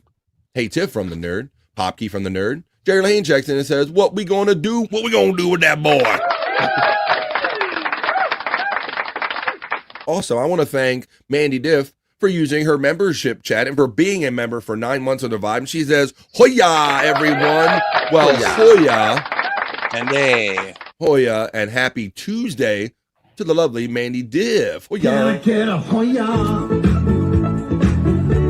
I get a Hoya? Can I get a Hoya? Can I get a Hoya? Hoya, Mandy Diff. See what it does. Oh, it's not doing anything. Let me see. Trying to play something. Ain't shit playing. Thank you, Mandy Diff, for being a member for 9 months and being a friend much longer than that. Hey, I was wanting Mandy Diff around. You weren't around yesterday, Mandy Diff, when I played that story of the Florida boater where the one boater stepped on the other boater's boat. Because I know you're down there at the docks and the piers and the water all the time, and you know some water etiquette. So I was wondering what you thought about that whole story that went down in Punta Gorda. And Stream Elements Bot lets me know. Then when somebody uses their member chat, it just lets me know that they continue to being a member. How goes it, Space Nerd? Says not the bees. Okay, Tiff, how you guys doing? Shallow end of the puddle, says Terry Nee. We got Unfrozen Caveman Lawyer. That's a good pool from Saturday Night Live, too. Unfrozen Caveman Lawyer. Was that Phil Hartman played that? Phil Hartman, yeah. Another great pool, Popkey. Hi, I'm Unfrozen Caveman Lawyer. Real life train wrecks are so fun to watch, says FJM, and that's why I tell Scott that I enjoy this segment here. Tick Cal, says Terry Nee. Hoya, Mandy from Space Nerd. Surviving and Dealing Nerd, thanks for asking. Hi, Mandy from Rini. And we continue on with Cyrax, so let's watch him get arrested now. Some of these got music on them, BF, but I got them all from the usable music. I don't know if that matters to you. I appreciate the word, but yeah, I understand how it goes, but thanks for the advanced word there, Scott. Absolutely, buddy. That's been working out pretty good. I haven't been getting hit on your other ones like your Tammy Hulls, which you were going to get in. Now Scott has two friends now. So this is Cyrax now being arrested by the police for the last confrontation video you just saw with him swing batter at Music Biz Marty. Step on in, man. Oh. So when they went in the, I'll let it play. I'm really sorry. Okay. I just want to say that I'm sorry about all this. All I was trying to do was... What did you say? You wanted to say something, Scott? You see, Cyrax, he's saying, I'm really sorry about this. I was just trying to protect my house, stuff like that. Yeah. And when they arrested him, there's other footage I got to. When they went in the house and arrested him, he was screaming like a bitch, man. No, mom. I guarantee. Yep, they're all brave until the cuffs come out. Yeah. Hey, Mandy Diff, she's checking in with everybody. That dude just got his charter business canceled, says Popkey of the Florida fisherman. Yeah, and I understand that he also had some type of Coast Guard certification that the United States Coast Guard is considering, if they haven't done it already, considering rescinding because he's out there representing the Coast Guard, if you will. You can get shot in Florida, says Terry Nee. You could get shot for that stuff on there. Let's continue on with Cyrax crying like a bitch, getting arrested because it's all fun and games until the handcuffs come out. Yes, sir. Take those stuff off for right quick.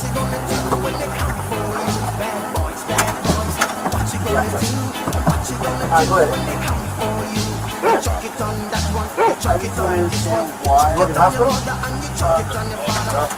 Shut the fuck up. One more time. Step on in, man. I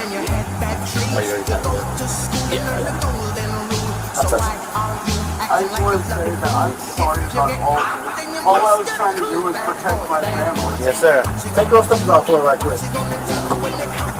Ooh, he took his... Oh, he had to take them shoes off and still shaking. Look, he's shaking them out. He touched them. I got grab on my shoes, officer.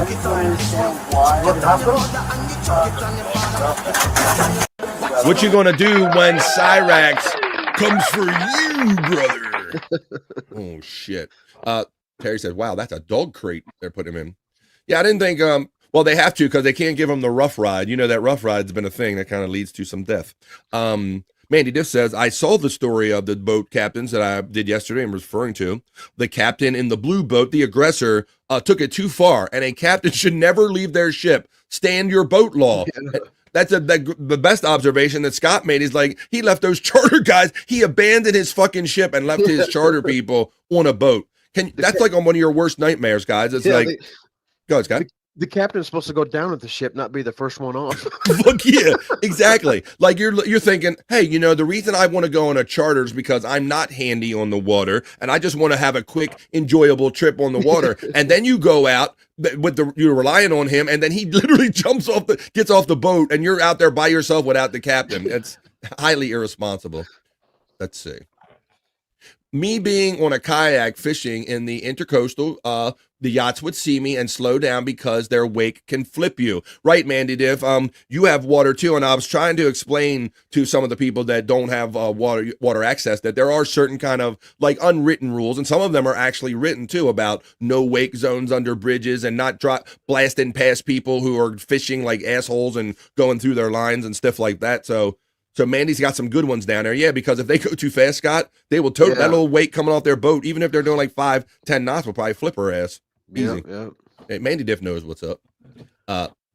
Chat poll, who's ever been in handcuffs?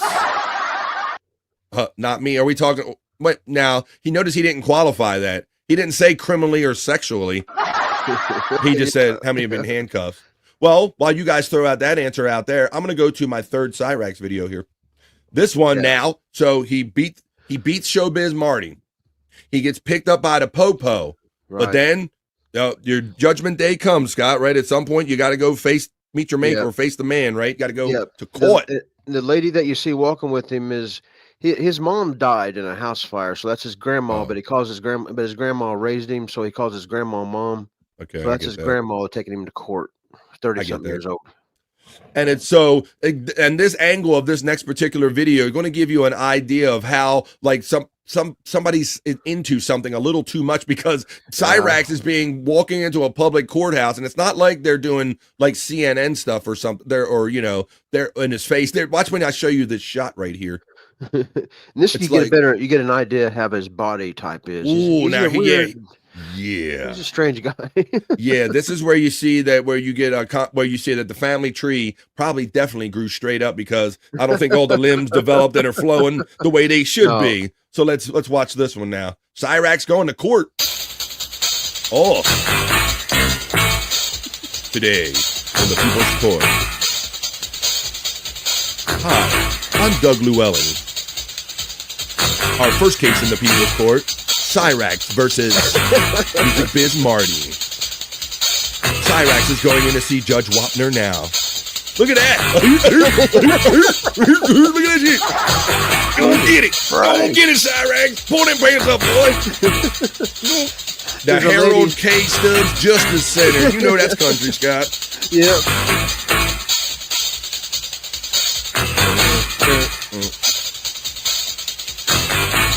Go and get it. I thought he was going to be a gentleman and go get the door. He just didn't want to walk behind her. Whoever took that video went and found that vantage point and waited Yes. on him that day. That's the first thing that when you sent this video, when you sent this video, I'm like, this tells me a level of how people are scoping this guy, because they're like perched up on like windows or like parking garages, taking long shots of Cyrax walking into the courthouse. Yep. They're coming us like it's the OJ trial or something. And what ended up coming to this court date? Music Biz didn't show up to court because he's kind of a all right guy. Really, he didn't really. He let so Cyrax, the charges were dropped because of the no show. Right. That's probably the best thing. You're right. That was a good. Move. That's probably Music Biz taking this video right here. So he's making a payday out of it. Right. That's a good thing. You don't really know who made this video, do you? Let's say no. It's a dream of mine, JFK. Let's see. JA is laughing. Oh, who has been in handcuffs and wasn't enjoyable? There you go. Exactly. He didn't qualify it. What do we have, Stacy? I need clarity before I answer the poll. Exactly. She needed that right. Exactly. Pleasure or pain. What are we talking about here? We got that. Let's see. How about? All right. Well, there you go. So I'll play. I guess I can play that one more time. Let's.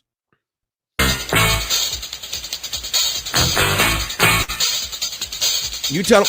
Wait a minute. What if he drove, Scott? No, he's in the passenger seat. Oh, yeah. He's back. I'm like, wait a minute. If she's getting out the passenger side, don't tell me he was driving. He's in the back seat. You got to keep him in the back seat. Probably put him in the car seat. You might be right.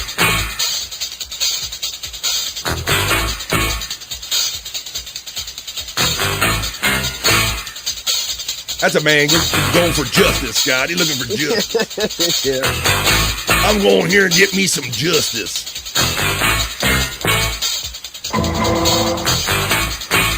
All right, there you go. We found down that Cyrax hole real good, Scott. Found down that hole real good. I don't, like I said, I think I might have seen his face once or twice on my feed, Scott, and I always went by him. I'm like, that guy looks crazy. I used to too, and then I caught a couple of watched a thing or two, and then I just got addicted, man. Actually, he's my favorite locale to watch. I went the deepest into his hole, even more so than Tammy. Oh, that sounds like a soundbite in there somewhere. But Cyrax ain't for everybody, I don't think. The kind of Nah, but his kind of his antics and the way he doesn't get life, it kind of grows on you, I guess. Yeah, he walks in there like 100-mile-an-hour headwind. Yeah, he's like, I'm gonna get me some justice, son of a bitch. I'm gonna take care of this. I'm gonna talk to the judge. Just a guess, getting the shout out love from Pecan. Justice is the dish best served cold. That's a good old saying right there from Popkey. Hey, Pecan from Just a Guess. Justin gets the love from Reenie. Hey, Reenie from Just a Guess. All right, Scott. Well, how about if we do this, buddy? Because it is 1:44 where I'm coming to you from on the East Coast of the United States. And I think I could use a proper piss break and a little pause for the cause. We always take one at 1:30, about halfway through the show. We're a little past halfway. This is the Vibe Stream Show 282. We are nowhere near done having fun with you folks today. We're going to take a 2.5-minute piss break. And when we come back, on the other side of the piss break, we're essentially going to do a whole other show like we just kind of did right before the piss break. But this one is going to include, we'll fall down Tammy's hole. We'll try to get to the juicy man meat and the bricked ups for the guys. I'm at the hit applause. And maybe a Terry Nee knowledge break. And maybe we can go over, we have some time, we'll go over to Twitter X and see what transpired in the world of Perry Caravella last night with Perry Caravella Live. We'll do all this and more. But none of it happens until we start this piss break right here. Like I said, folks, it's 2.5 minutes. This is our pause for the cause. This is your time. You can grab a drink, grab a smoke, and grab a friend and tell them ain't nobody having more fun than we do right here in the middays on The Vibe. This is the Vibe Stream Show 282. And it continues on in 2.5 minutes right after this piss break, folks. Don't go anywhere.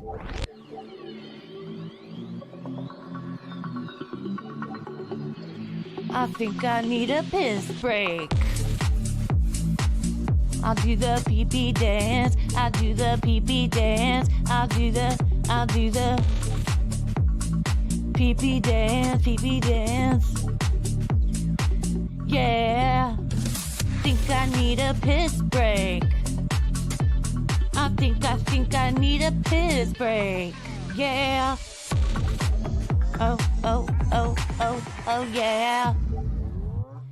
I think I need a piss break. I do the pee-pee dance. I do the pee-pee dance.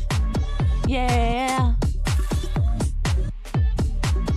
I think I need a piss break. Oh yeah. I'll do the pee-pee dance. Oh, watch me now. I'll do the pee-pee dance.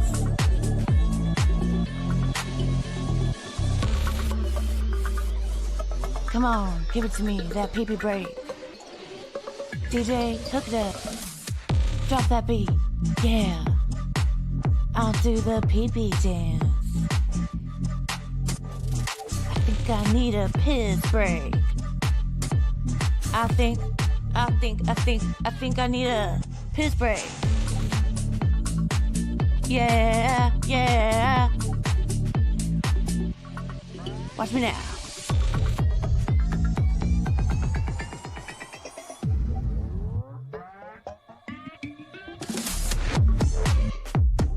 Pee-pee breakdown, pee-pee breakdown. Break it down, pee-pee, yeah.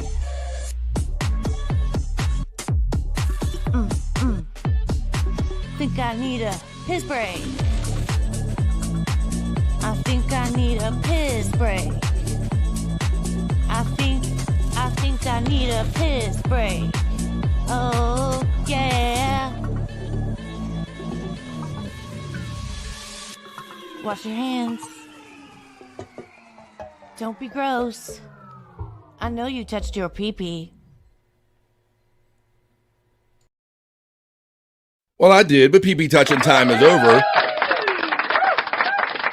That was the Vibe Piss Break, y'all. We have to take a pause for the cause here because when I first started doing this show, I just kind of just came on and just did it. Didn't even think about piss breaks or anything. And we were sitting on here, Scott's over here doing a pee-pee dance, and I figured I got to incorporate it. So that is the Vibe Piss Break right there that we do here halfway through the show as I'm looking to turn things on and off. And I'm going to start that poll. Let me start that poll real quick. We're going to start a little poll here. And we're going to say, let me play a little of this for you like I like to do when I'm doing technical stuff. Let me do this. Hi, folks. Welcome to The Vibe. This is Stream Show 282. This is positive vibes and good times we have here every day, Monday through Friday. I'm currently going to do a poll. I'm going to ask you, have you ever been in handcuffs before? Have you ever been in handcuffs before? For any reason. Here we go.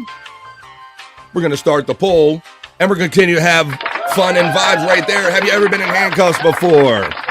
The official poll is up right there on the BF Live The Vibe, where you are now watching and or listening to BF Live The Vibe Stream Show 282. You can watch it on YouTube, on Rumble by the same name, and on Facebook. Could you hook up a brother with a like, share, and subscribe wherever you happen to be enjoying the show from right now today? I would appreciate that, and enjoy that poll up there as we continue. We'll continue, I guess, falling down. We're going to fall down Scott's hole, but we're going to fall down the Tammy hole this time. Continuing it, Scott. Right. You didn't happen to see where Terry Nees also, he goes just as deep, man, because I've seen some of his footage is stuff that I haven't even seen yet. Well, and I seen where Terry Nia sent a video or that was saying that's telling her that Scott's a good guy. And oh yeah, I did see that. Where did I put that? He's been a good week. Oh, I got it. I think I got it. I think I got it labeled here. Yes, I do have that. So thank you, Terry, Nee, and Scott. I love having fun. You guys are fucking nuts. Yeah, and I love when you just see stuff out there in the natural, in the wild like that, or you see other people having fun. So let's continue on here while I continue to have sound effects that aren't working playing in my ears. Let's see what everybody's saying about the piss break.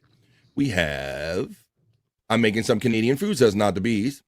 Let's see. We have Peacunt enjoying the Tom Gully poo emojis. He supports me here monthly. Poutine, got a poutine routine. Hey, Peacunt. We have Terry Lane says with deep ass cheeks. He just says out of context. I will have the whole extracting tools ready just in case you guys go too deep in Tammy's hole. All right, here we go. Let's go. Tammy's face scared the predator. Get to the choppers. Get to the choppers. Okay. So now I got Tammy don't give a F. I have Tammy Hall Hate Me song. I got Tammy Hall, Terry Nee, and Scott, and I got Tammy Hall Hemlock. Yeah, and the Hemlock one is that's really what's got her going crazy. She thinks the Hemlock. You can play this in whatever order you want. Okay, they're all just kind of random. Right. But they're all recent from the right after the police had left. She's been singing a lot here lately. All right. And Well, the hemlock is some kind of plant that she thinks is poisoning. Yeah, we've touched on the hemlock before. Yeah. Right. Yeah, so Terry Nee was elaborating on that. This one is simply called Tammy Hall, Tammy Don't Give Up. There we go. We're continuing. We're having fun here on The Vibe, hanging out, creating positive vibes, and just talking about the great, silly people that we kind of encounter when we're on the internet. And Scott, a little more than others. Here we go. This is Scott's girl, Tammy. She don't give up. Well, let me unmute it. Oh, help. I don't care what you say. I don't care what you say about me. I don't give a fuck. Look at that brow. I don't give a fuck about you at all. Oh, I'm sorry. I thought you knew I didn't care. Fuck about you. I don't give a fuck what you say. I don't give a fuck. Fuck what you do, but you're gonna wish you hadn't fucking pissed me off. Boogity boo, boogity boo, joo joo, boo boo. Oh, Jesus. Weirdos. Oh, shut up. You guys ain't even worth it. Shut up. Jesus Christ, she does all that and then says that we're weirdos. Yeah. Everybody else is the weirdo. Let me check the status of the poll here. Currently we have 14 votes in on the chat. Come on, there's 29-30 of you in here, folks. Don't be shy. We don't know who you are, so it could be for good reasons or bad reasons. It could be for legal or sexual reasons. Have you ever been in handcuffs before? 60% of the 15 people have said yes, they have been. And 43 is changing. So get in there on that poll. You know you love the poll. You love the poll. And we like hanging out with Scott talking about, all right, let's get into now. Yeah, so now your boy, like you said, so here you're out there, you love Tammy, and apparently Terry does too. So you're just naturally kind of out there watching her feed, seeing what's going on, and you can see all the chatters come up like you see in many of the shows we watch. And then this one, I pretty much noticed it right away. So yeah, Scott's got a wingman out there. Terry Nee is doing the best he can to represent Scott for his love of Tammy. And see in the chat right there, it says Terry Nee. There he is in the chat live. Right above Scott, and it said, Scott's a nice guy. Scott's a nice guy. So he's out there trying, Scott. He's advocating for you. Yeah. He's being a good wingman, man. He is. He's been a great wingman. The undulating she does really brings it home. Undulating. Oh my. Is that Robert Zadar's sister? I'm not sure. Robert Zadar. The undulating she does really brings it home. Well, let's continue. There's Terry Nee. He's checking in for you. He's trying to help you right there. Scott is a nice guy. Let's see if it helped any with your wingman with Tammy.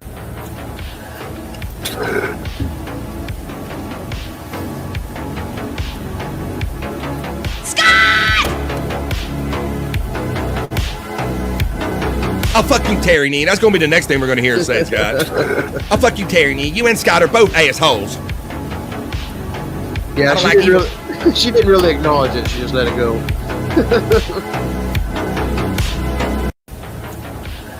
Let's give Scott voice. Unblock Scott. Hey, man, unblock him. He loves you, man. So Terry's trying, man. Yep. Because Terry knows if he gets his way, he's going to have you two a couple in no time at all. So yeah, of course, Terry wants to have Tammy let you online. Absolutely. All right. Now, I think she was trying to get to you here a little bit, Scott. I think she was trying to charm us with her voodoo skills. We heard. Oh, I got you coming backstage.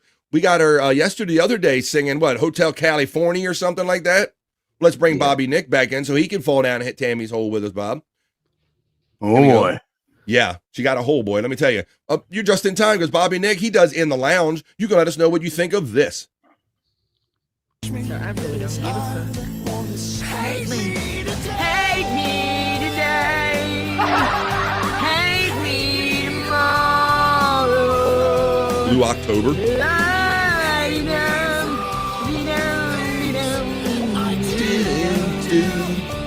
You know what? Crash out yourself. Get your crash out of here. Her feminine wow. Hate me today. Hate me tomorrow. feeling it, Scott. You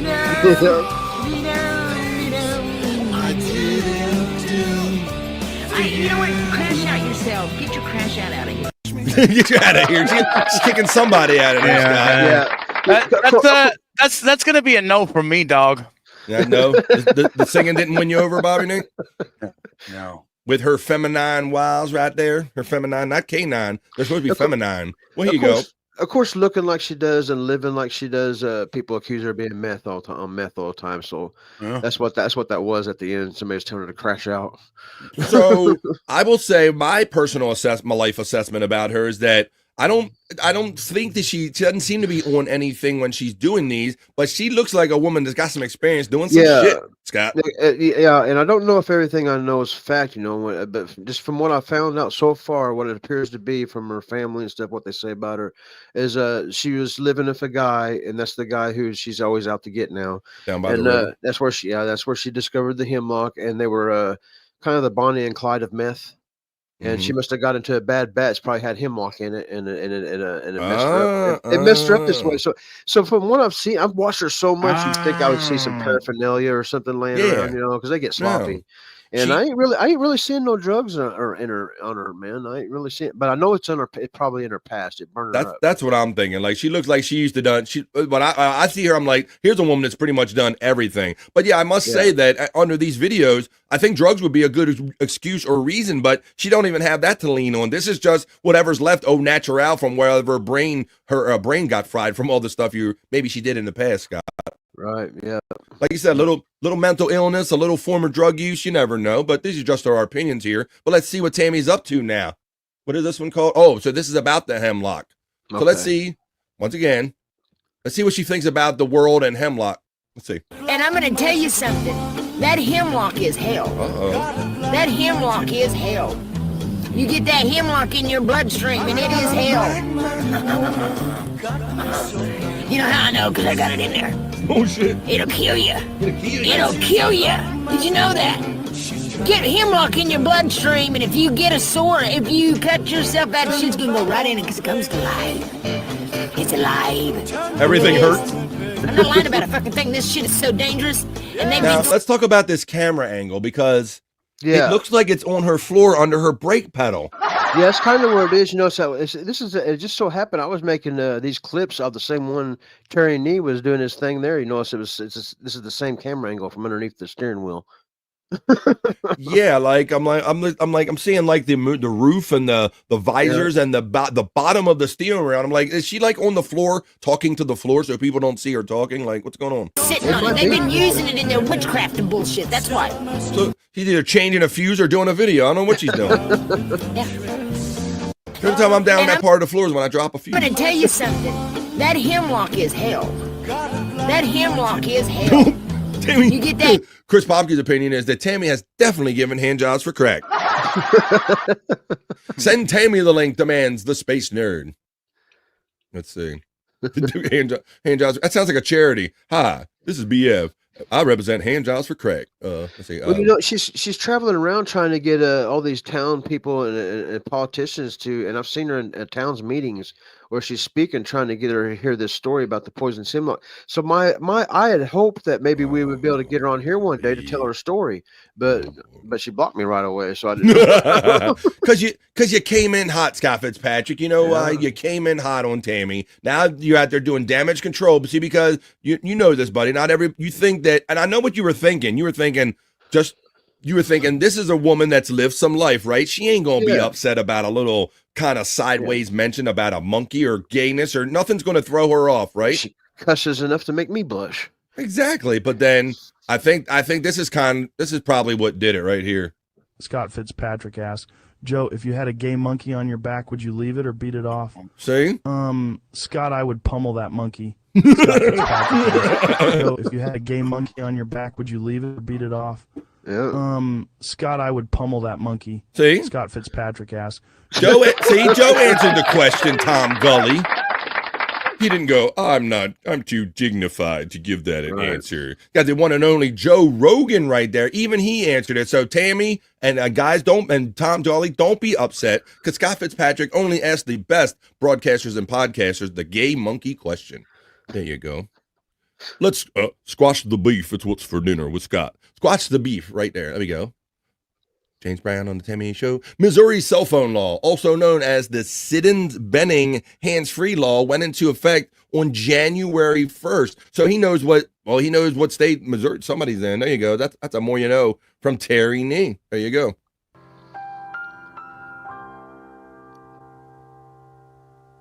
The hands-free law. Let's see. How does he know that about Missouri? Probably because of you. He learned it from watching you, Scott. Widow Killer checks in and says, did Scott see the guy the Shuli Network rated that had the actual monkey on his back? No. Why do I have to share my Scotty with a monkey? With a monkey. Aye.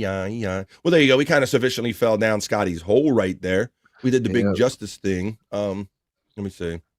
What was I going to play you next? And then we can get into some other stuff. Oh, here we go. I'll play this little thing right here. Play a little ditty about Jack and Diane. Oh, hang on. Here we go. Play a little something. And we're going to get on with what we're going to do next. We should probably check the National Day calendar. I always like to do that on the daily. But first, a little musical interlude. Because it's a beautiful day in the BF Live, the Vibe neighborhood, boys and girls. Play this. Welcome to the Vibe. And you'll see what it sounds like. Come on, let's boogie.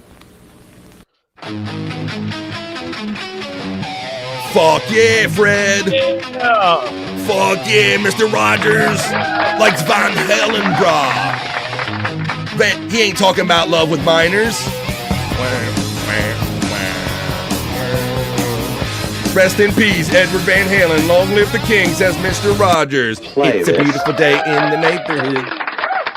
Would you be mine? Could you be mine? Won't you be my neighbor? Let's see how the poll is going, Bobby Nick. Were you here when I announced that there is a poll up on BF Live The Vibe? And the question is, have you ever been in handcuffs before, Bobby Nick? And I qualified it by saying it can either be for sexual reasons or legal reasons. The poll on BF Live right now, 20 votes in. Have you ever been in handcuffs before? 60% say yes, and 40% no. You horny bastards. I've been in handcuffs. Well, go ahead and get on that poll there, Bobby Nick. It's on BF Live, on the show. Very sure you're on right now, buddy. If you want to. Oh, do you care to elaborate? You don't have to. You're not legally bound to elaborate, but the handcuffs came up. Like, has anybody been in handcuffs? And I qualified it. I got arrested. I've been in handcuffs a couple of times, actually. I'll be honest with you. Yeah, you get arrested for shit and go down. It happens. Bobby Nick's always keeping his cool. I'll tell you about the first time I got arrested because it was a little bit unique. I was still in high school and I was I was a senior and I was driving to school and I had it's the 80s and you got those big furry fuzzy dice hanging off your mirror, you know? Yeah. And to block your view.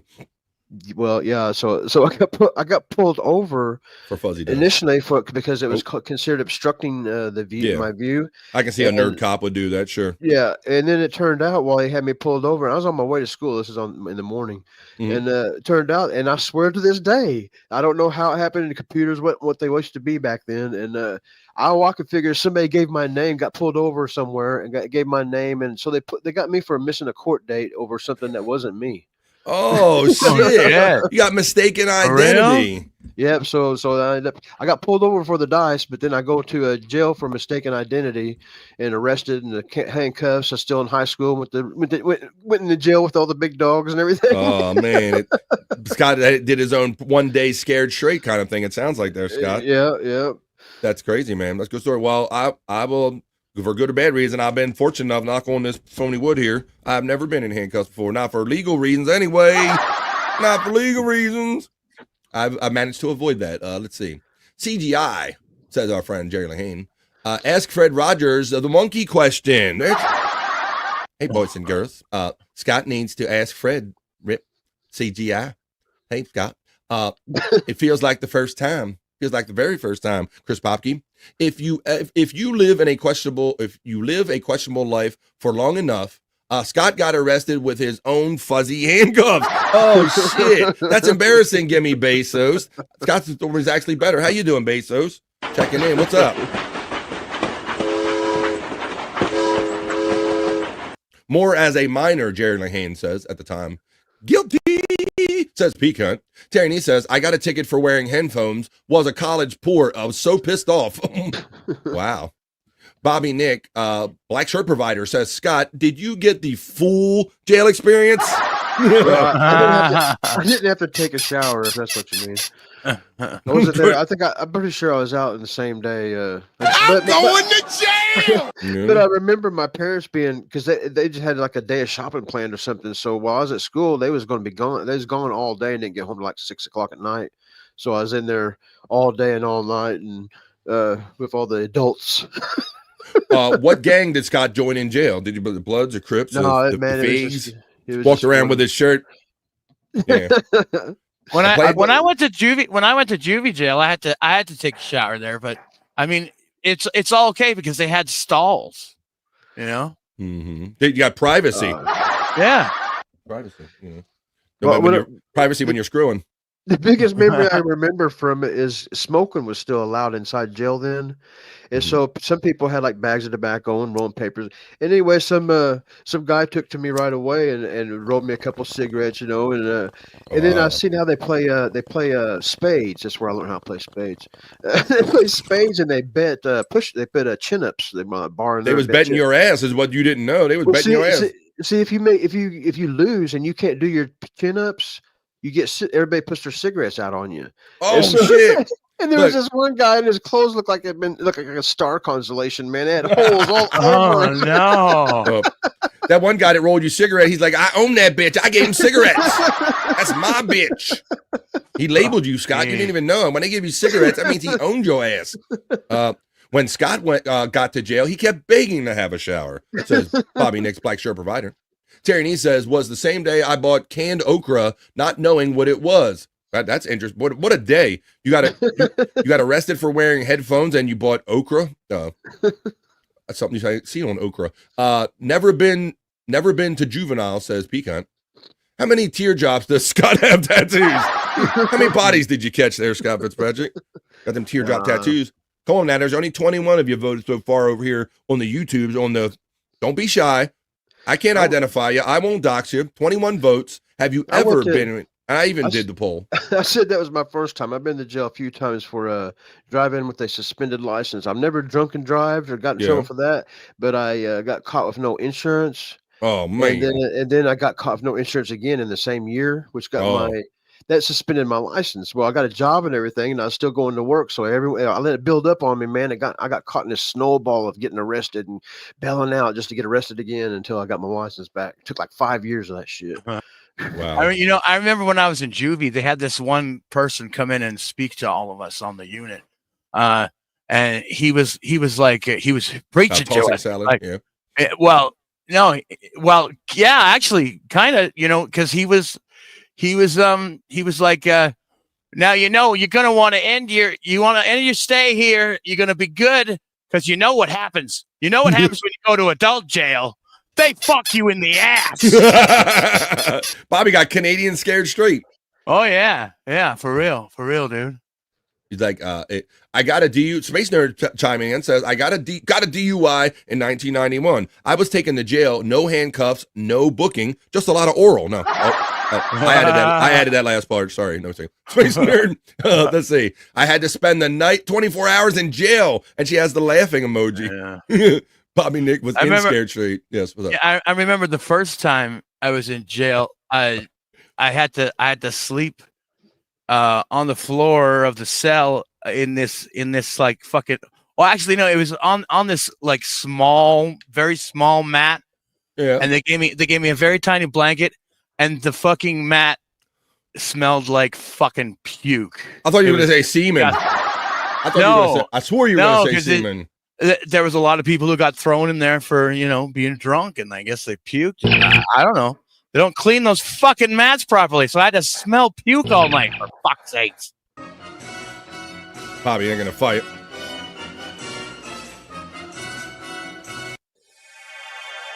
Three to beam aboard. If I ever went to jail, I'd need to find the Star Trek gang, says Jerry Lahane. That's why I'm playing all those.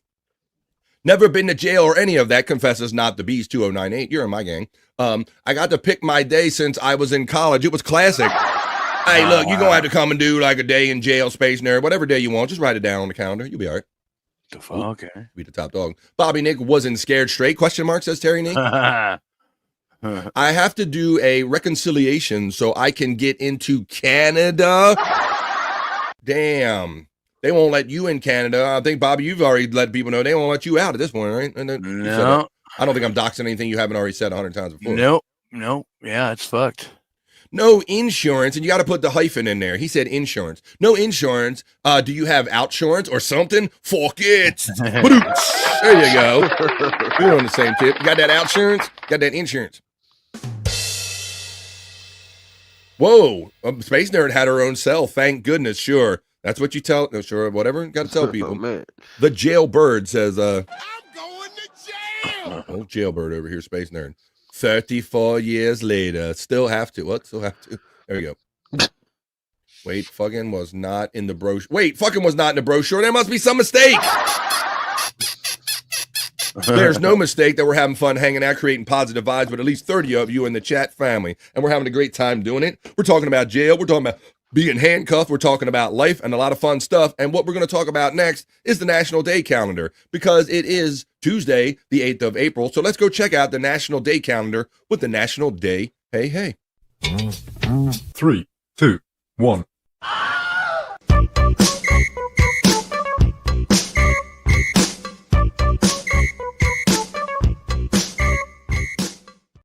That's right, folks. It's Tuesday.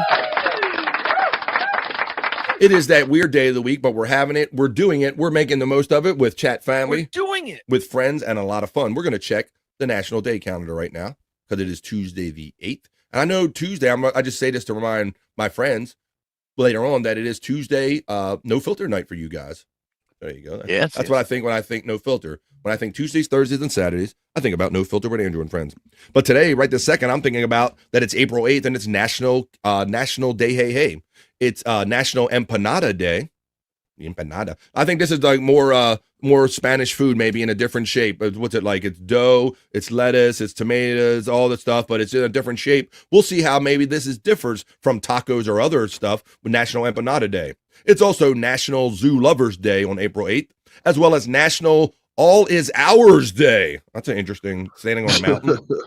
National Library Workers Day, Library Week. We'll start with that one because maybe we can get through this one pretty quickly.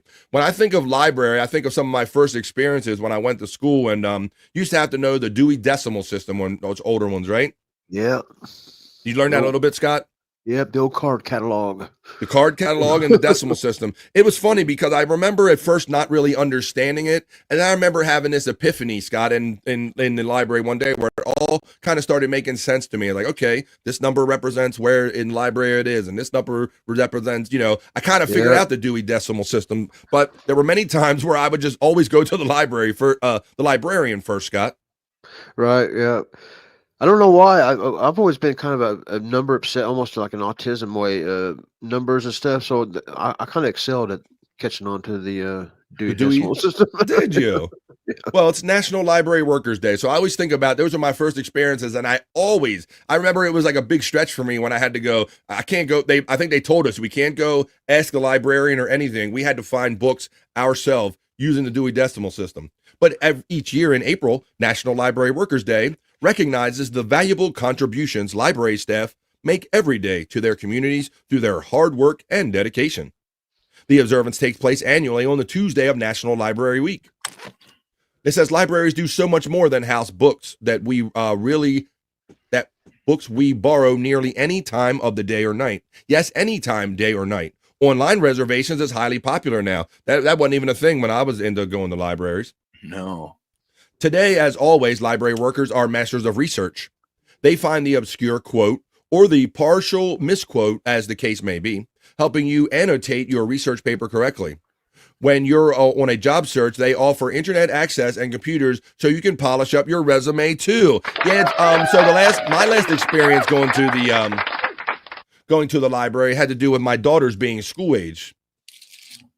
Yeah. Because that was my last experience going to the library. And so, but it was very different when I kind of went with them, and I guess you, to some extent, you really probably don't need the librarians as much as we relied on them when we were growing up. Yeah. The last time I've been Well, as you guys know, and the computers and everything being new to me, I never had one before. So it must have been something job related. I needed to use a computer for, and that's what everybody in town just kind of went to the library and they had a computer room. Yes, and that's what they said in that article. Sure. And, Yeah, I was homeless for 3 weeks, Scott, and I went to the library. That's the last time I was at a library Really? to use the computer. Yeah. Well, that's your library story. Yeah, and That's my library story. Yeah. a lot Yeah. of the people You can that do were, it. yeah, a lot of the people that were in the know and knew Scott that like, yeah, if I want like quick internet access, or some guys, young ones would probably even go there looking up porn and stuff before they put blockers on there and shit. They'd go to their regional library, because before many people had computers in their home, before they were affordable, the best way to get on the internet, or the only way for many people, was to go to the actual library, where they still, even to this day, that's one of the things they brag about having. So, but yeah, it's funny because, you know, all this stuff that we search so quickly for, we always had to go through books back in the day. Yeah. I like going there, referencing old newspapers. They got old newspapers from the town. I used to do that all the time. And you eat microfiche. Microfiche. That's that little, Yeah. that's that little, those little things of film that had Yeah. documents projected on them. Right. Microfiche. As we continue, I on here, remember. yes, I remember back in the day, the library had the photocopying machine. Yes. And so we would just like photocopy. we Your would junk? photocopy a bunch. Well, no. It was way too public to be able to do that. Or we would have done that, trust me. But yeah, I mean, no, we would just photocopy all the good articles and stuff out of the magazines so we could take them home. Oh, that's interesting. So you don't have to check anything out. You don't have to go worry about like had late fees and going up to the desk and have, if you had your card with you or not. You're just photocopying shit. That's interesting, Bob. There you go. Mixing the technologies. Of course, Bobby you can't do the books. You can't do big books like that, but you know, you get to some articles and shit. No, let's say our library lends snowshoes and pickleball equipment, fishing rods, and Chromebooks. That's got to be a Canadian thing. That sounds very Canadian. I own more books that could fit in my grade school library, says Jerry Lahane. He's a book guy. All right, well, let's continue on with the national days. With the national day, hey. National Empanada Day. Now, like I said, I think this is just taco stuff in a different order, but maybe I'll be proven differently by reading about National Empanada Day. Each year, on April 8th, National Empanada Day recognizes a delicious pastry that comes in several different forms. The empanada comes from the Galician, Portuguese, and Spanish verbs for empandor, meaning to wrap or coat in bread. Empandor, empanada. Empanadas are made by folding the dough or the bread around a seasoned stuffing. The stuffed dough is then baked or fried.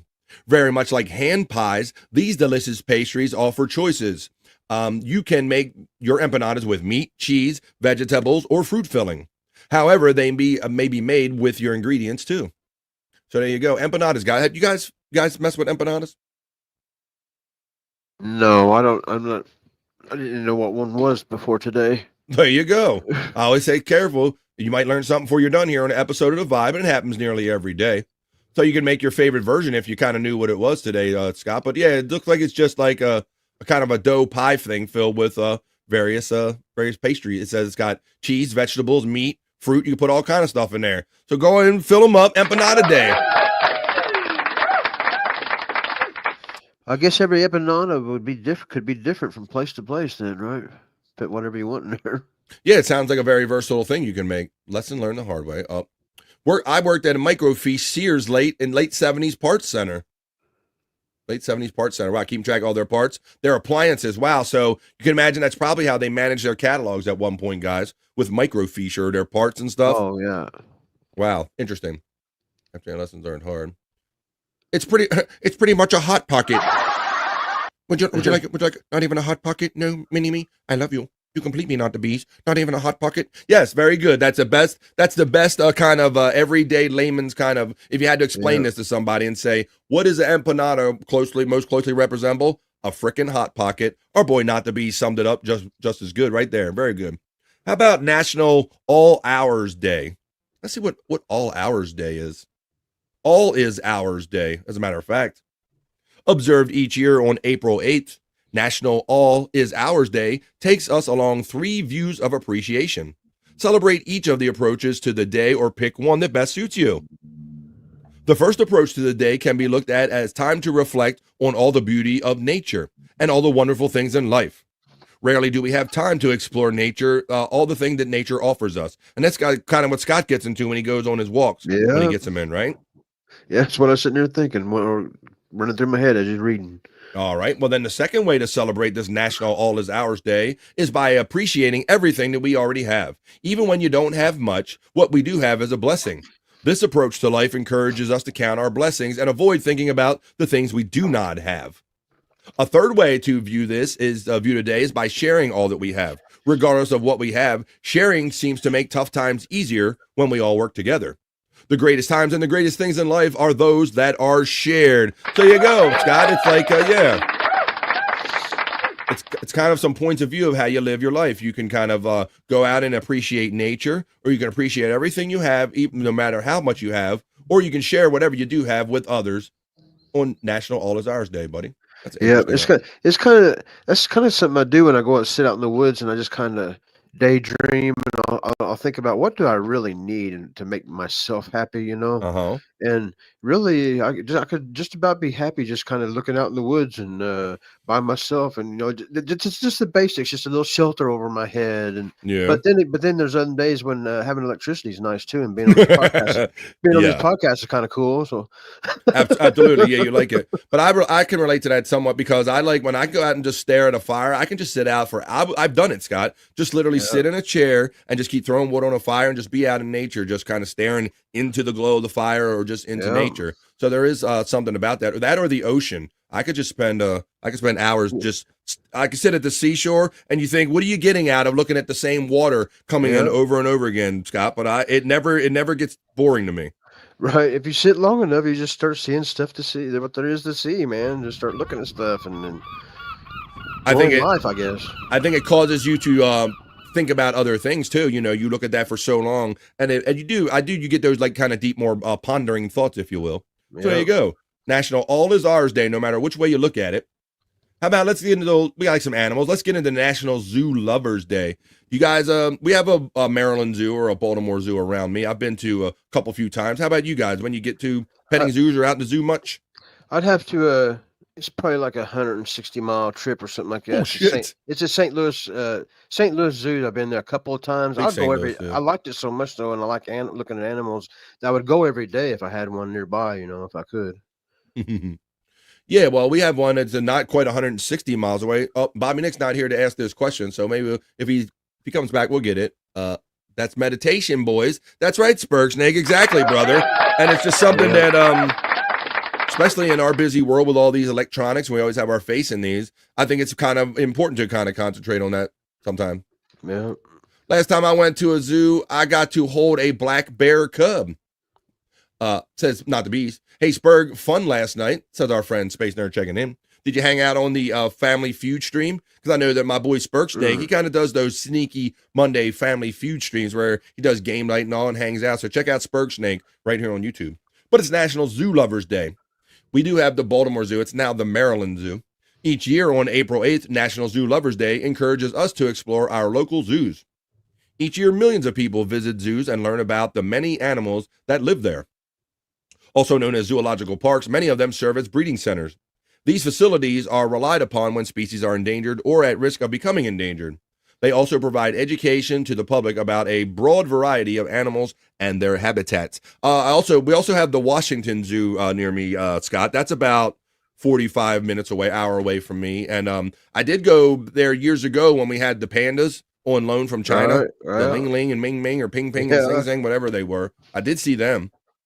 All right. So that was pretty cool. So I do have the National Zoo, but it's been a while. It's been decades since I've been to the National Zoo. So go, you know what to do. Go on. It says the Vienna Zoo is the oldest existing zoo and was open to the public in 1765. Imagine that's in Vienna. Let's see. Let's see. And the United States' first zoo open to the public, the Central Park Zoo, opened in 1864, Scott, in New York City. And Philadelphia Zoo holds the oldest zoo charter. It was formed in 1859, but it officially opened to the public in 1874. And there are about 350 zoos in the United States of America on National What You Gonna Do Zoo Day. I think we covered all the best ones. I know that we did, as a matter of fact. We like to check in on the national calendar because we always like to know what kind of weird holidays or celebrations are happening. It always gives us some fun stuff to talk about with you great people. That was the National Day calendar check. It was the National Day. Hey, hey. 3, 2, 1.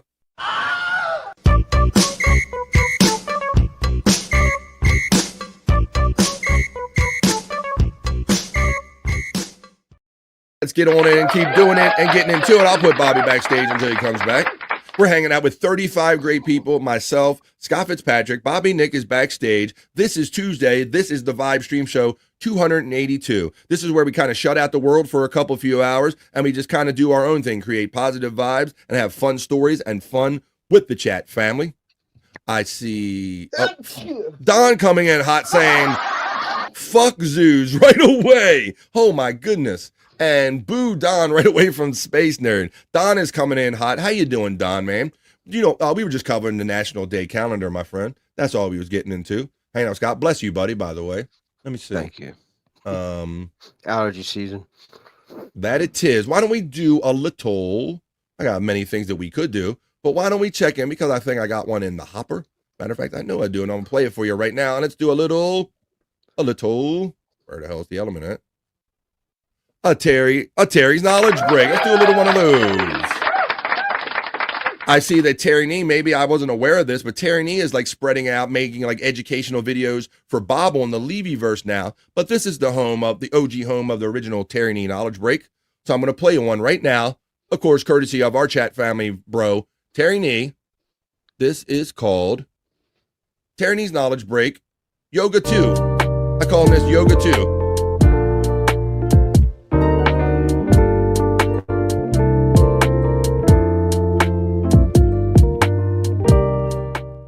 Get your stretch on, folks. That's what I'm talking about. Go downward on my dog. Come on. Whoa, hey, how you doing? Whoa. Thought that was about to swallow me, Scott. Holy shit. Well, there it is. Downward dog. What up, dog? Oh, shit. You can smell it. You can smell it. Whoa, whoa. God damn. Should have previewed this a little bit. Hey. Don't give me any lip.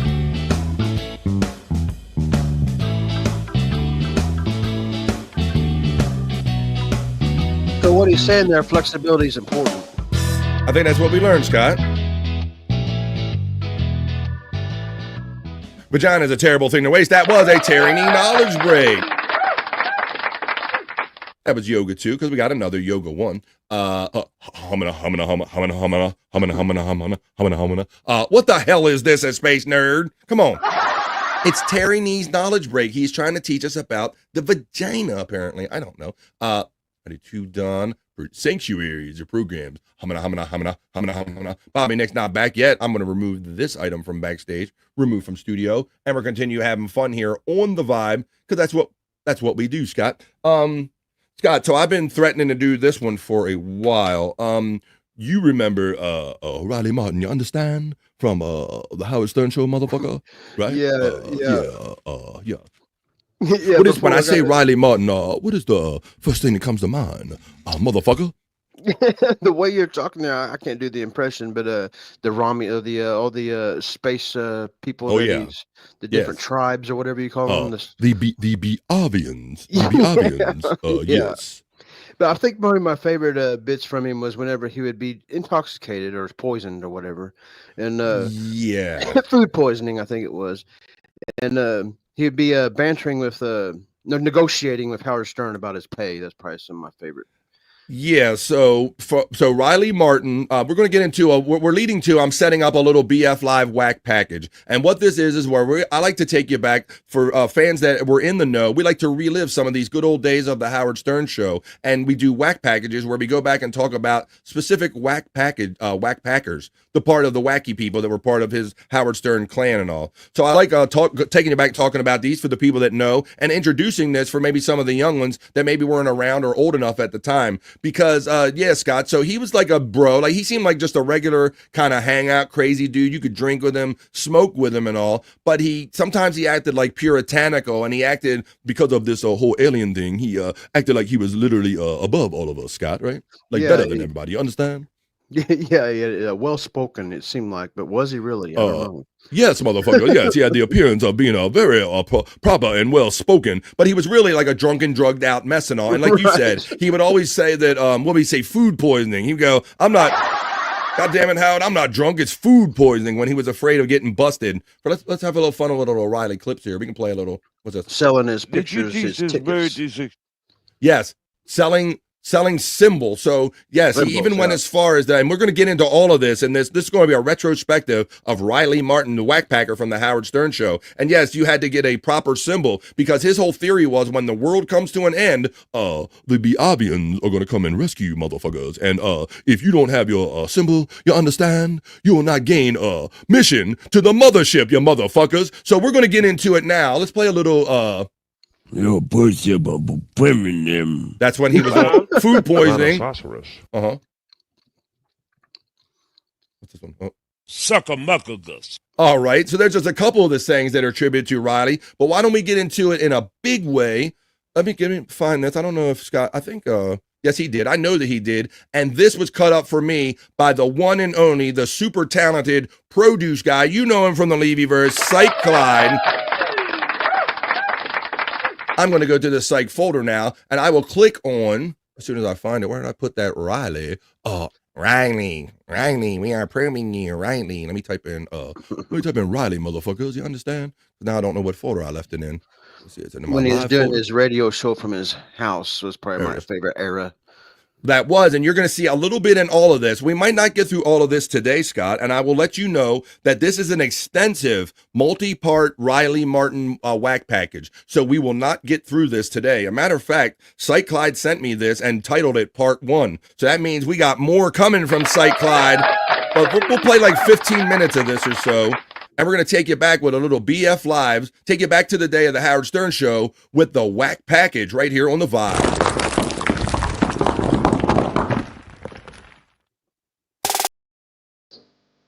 Oh shit, we're doing it. Shyt Clyde produced Buffalo Gang, BF and Shyt Clyde.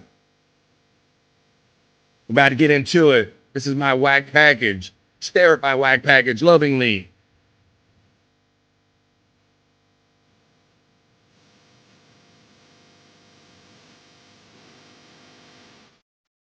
That's right. Let's do it. Steve Langford from Howard 100 and Howard 101, coming to you from the good old Steve Langford. Now, for those that don't know, or we're kind of educating you along the way, Steve Langford was a legitimate television reporter. And when Howard Stern decided to go over to Sirius Satellite Radio and he had lots of money and resources, he said, I want my own news division. And he called it Howard 100 News, right, Scott? Yeah, I like the hell of it. That's where Shuley was a lot. That's where Shuley really kind of fit in at Howard Stern eventually. Very good point, Scott. But yeah, so they literally, he wanted hard news. He wanted the Stern show and everything in the universe, Howard did, to be covered like it was legit news by legitimate news people. So that's what you're seeing here. For those of you that don't already know, this is Steve Langford. Steve Langford's got a picky cock. We'll get into that later on. Mothership of Howard TV, and welcome to the Riley Martin Radio Show. Today we're going to take a look back through time and space to the history of Riley Martin and the Howard Stern Show. Riley's first few appearances on the Stern Show, the first few callers who actually took him seriously, even a rare glimpse inside Riley's home, and you will get to witness the classic contract dispute. Sour, if that is your father. So sit back, strap yourselves in, and enjoy the Riley Martin Radio Show. 300 phone calls. I can't remember that number. Steve Langford's got a huge penis. All right. So the coming of yeah, Scott. So the coming of Tan was everything that Riley's whole story was based around. His whole bullshit and his whole reasoning and eventually getting a job on Sirius Satellite Radio was all about this book, writing the book of the coming of Tan about his experience with the Biabians, you understand? And things of this nature. Let's continue. Abducted by aliens and taken aboard his mothership. He even banged a few broads. There you go. The Beavians right there. You see it. Bare knuckle champion. That's right. Hey, you motherfucker. I was the bare knuckle champion. You understand? Motherfucker. Surely. You only go by the name Riley, is that correct? I'm Riley Martin. Riley Martin. Riley Martian? 96, Scott. So that gives everybody an idea. I know some of you are maybe too young, or maybe some of us done forgot by now, so we're reliving it with the whack package. 1996. Riley Martin's first appearance. This was even before they were over on Sirius Satellite Radio. Or Martin. Well, it's spelled M-A-R-T-I-N. Friend Martin. Interesting. Friend Martin, you understand? Friend Martin. Riley Martin. Riley Martian or Martin? Well, it's spelled M-A-R-T-I-N. Interesting. Interpret it as you shall. Right. Now, this Indian headband, was that made by Indians or by aliens? Motherfucker, head you in charge, motherfucker. It was. Do you have any alien paraphernalia on you right now that the aliens have given to you? No. I have hard data. Okay. Within my neurological syntaxes. All right. That's a long way of saying in his brain. Now you were in 1950. I have data in my neurological syntaxes. You mean you have a thought in your fucking head? Yeah, he always churched up his words. You understand, motherfuckers? 3 was your first abduction. Is that correct? That is correct. I asked how old he is. Oh, how old is this gentleman? I'm 50. I would guess 50, around 50-ish. You would guess that? Yeah, I would say after 50. he says it. Well, yes. I would say about 50. I have your symbol. Right. Oh, my symbol. I have your symbol. What is my that? symbol? What does that Hand mean? it here, man. Let me see that. See that? Oh, that is my So symbol? this That alien is- symbol or something? Why don't you So put it this back is in what the we refer plastic? to. Can't you do anything? You have people you beat And up he on was too, huh? he was giving out websites and data. This was one of his shticks, or one of his money making gimmicks, is that if you wanted to get on the mothership when the Beavians come, when this shit all falls apart, man, you want to get on the ship, you got to have a symbol, motherfucker. Oh, I see. This is a symbol, and that is your assistant. Now, you are the assistant of Riley. You can grab It this looks like a microphone. pizza, I'm curious if motherfucker. Riley has an assistant. You are his assistant? Hello, I'm the fellow who published Riley's book, his manuscript. Interesting. And I'll give out that number in a few minutes. But and you put up money for Riley's story? Yes. Yeah, I had to. Yeah, he went in hard to publish the book. Right. He is my brother. Right. And good friend, Curtis Cooperman. Right. Whom I love, and most of the time, though, I cannot stand him. Now, let's talk about your abduction. 1953 was the first abduction. You were, How old were you then? Yes, 7. You were 7 years old, and you were in your parents' house, I assume. I'll be back. I saw lights above the river. Right. 3 nights running. I would wake up in the wee hours of the morning. Motherfucker. On the third night, strangely, my brothers who slept in the same I know room you're back, with me. buddy. And I know you know this guy. We are doing the whack package about Riley Martin. You understand, motherfucker? You understand? What are your thoughts on Riley Martin? I think he's probably top 5 Top 5 of all time. Very good. We hadn't gotten into qualifying that, Bobby Nick, but thank you for your generosity. Yes, here we go. Continue. Let's go. I could not awaken them. Right. I went out, me and my dog, to investigate these lights. Yes. As we came to a clearing near the river, I saw the ship. The mothership? No. Oh. A saucer. It was moored to the ground by 3 flexible legs, and it danced like a cork on water. Now, why do you think they came to you? Did you ever ask the aliens this? It has something to do. The Beavians. Those are the aliens that came to Beavians? They are Beavians. They rarely abduct people at random. They have a purpose. It would seem that I have a genetic trait that's a holdup from their first mixing with the Elohim or with man about 42,000 years ago in northern Africa. Now, let me get this story So you straight. have some alien genes. You could possibly be alien. So does. So this is like a Tammy Scott almost. He's got, the bigger than the world kind of thoughts and everything, right? Going to solve all the problems. Right. Yep. Kind of Tammy vibe. Millions of other human beings. I believe you are an alien. Oni Seowan. Okwa Tanzanwan is what his greeting, right? Yeah. Okwa Tanzanwan. And they say Oni Seowan. That's supposed to be the response to that. So to this day, we know what Okwa Tanzanwan, Oni Seowan to you, Don. This is Riley's second visit about to come up. first one. This one's 97, about a year later. Have you been visited since your last time you were with us, Riley? I talked to the Psychosocial. Tan, yes. Holy crap! Anything new going on? I seen her in the Perry chat last night. Well, a number of things. For Been a instance, while. Give us some predictions. Well, the book told about the coming of the Hale-Bopp comet. You had mentioned that a while. 7 years. Yeah, 7 years before it happened. Riley was aware of the Hale-Bopp. Did you know they would cut their testicles off? Did you know? I knew that there would be aberrant behavior as You did. it is with, the coming of any great comet and things of this nature. Did these aliens ever mention who killed John Benet Ramsey? We could get into things like that. You could. Would you ask them so that the next time How we come can? they know so much? Well, because they're aliens. They're brighter than we are they not? Right. Right, and they also observe from high above. They have a different level of consciousness, I imagine. Let me ask you a question about Tan, the alien called Tan. Is Tan? In fact, he is. Yeah, he's actually Tan. He is. Yeah, it's actually Tan, man. Yeah, motherfucker. Yeah. Widow Killer says, Riley said the aliens are called Howard Hey Dara, which translates to the Golden King in Biavian. You understand? Hey, Howard. We dub thee Hey Dara. Hey Dara. That's fascinating. Yeah. Riley's in a pretty good mood today. Yes, you are, Riley. Where are you, Robin? I don't like to point myself out to you because you always get angry with He me. can find the aliens, but he can't find you. Now, Robin, Yeah. that I dearly love you. Oh, yes, but you always get upset with me. No, I want to humbly implore you to don't. See, now, Riley liked women that fell in line, Scott and Bobby, Nick, if you remember, right? He didn't like these sassy women that had thoughts and opinions and talk back and shit, right? Yep.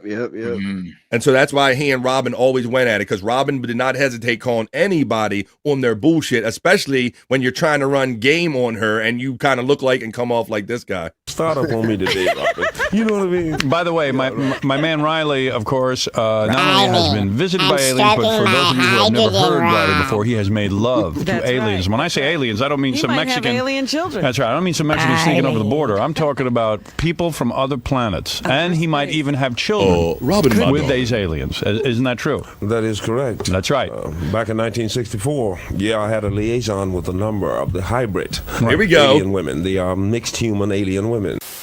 Now he's talking about he's about to fucking him. He's doing Captain Kirk over here. My boy Riley doing his Captain Kirk. Yeah, Howard. I fucked me some green bitches. You understand? You understand? Not unlike Bill Cosby, who just found out he might have a daughter. You might be in custody. Right. That's right. When we do the movie, then they're going to show up with a big head. As soon as you make some real money, I'm telling you, they're all going to show up with those goddamn. Wait a minute. Hang on, folks. I'm sorry, guys. It That's happens when it okay. happens. It's okay, Bobby Nick, and I know that you're not doing it because you want to interfere. You're doing it because you had no choice. That telltale scream means only one thing, folks, that we are going to take a pause from the Riley Martin Whack Package retrospective, and we're going to take you over to Bobby Nick now, because that scream of horror means that he got what he hopes is his first and only poop pick from Wendy Pack from the Howard Stern Show. Bob, what does it look like today? Well, it honestly looks like a multicolored snake. That's just like kind of just it's got that wave, Oh shit! It's got the snakes. Wow. Yeah, it's very interesting. Multicolored? And cereal? There's some really dark brown on top of it, and then below it's like almost yellow. Just a guess would like some color description, please. We got some yellow. Is there any other colors you can describe for Justa? Well, is it a sticker? Is it a pan sticker, or is it in the water? Yeah, this one is at the front of the water in the bowl. Okay. And then there's another little turd. Oh, that sunk. That sunk more to the back, it's right down there. It's like a little pebble, or more like a a marble or something, a dark marble. But yeah, she does need to clean her toilet because, where the spots where there is no water, there is a darkening that I've seen the past few days of some spots, and they just keep getting darker and darker every day. Calcium buildup. Mandy feels empathy for the turds. Poor turds. Did you say it was waving at you? Bobby Nick! Hey, Bobby Nick! When you shit me out, Bobby Nick! Hello, Bobby Nick! When you just shit me out, Bobby Nick! Anyway. Well, there you go, folks. I don't mind Bobby Nick because I know that he's not doing that for any kind of dramatic purposes. Whenever you hear the telltale shock of horror that you just witnessed, it means only one thing, that Bobby Nick received his Wendy's shit pick of the day.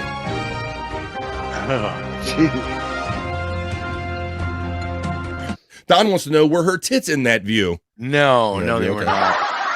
All right. Tim Noah says, Terry, she had Subway and Arby's yesterday. I think I think Bobby Nick could probably describe that to you too. The darkening, you understand? It's like the reckoning. It's the darkening. Oh, you understand? Surely you don't understand. Time to refer her to a specialist. And it's pretty sad when Bobby Nick knows the condition and quality of her shits more than her actual doctor. Now, on with the rest of the show. This is Riley Martin, you understand? We are in the whack package. Motherfucker. Riley. Wait a minute. I found something like that. Let me play this. Hang on a second. Steve Langford has a huge penis. You know, I didn't know. Back in the newsroom, Steve, you get a call from like Sour Shoes every day. He harasses you and all that stuff. Is that true? Take a little break from the video. Assuming it's him, it sounds like him. You know what? They put together a tape montage of it. It's unbelievable. You must have gone berserk. We're talking about 300 phone calls over. We're talking about 300 phone calls. Did you realize that? Listen, you got pranked. 300 times? Mm-hmm. Do you want me to call you 300 times? No, but, you know, that's I've got work when you're part of the Howard Stern show, so you just hang up. So what I'm playing for you, which other people in the chat are referring to, is that based off of all the fun that they were having with Riley, and they would mess with Steve Langford, the news guy, and all Sour Shoes would mess with him. He would mess with Steve Langford, but this is actually just about Steve Langford, not about Riley. But 300 phone calls. Steve Langford, the very reporter in the beginning of this report. A call like that, just hang up.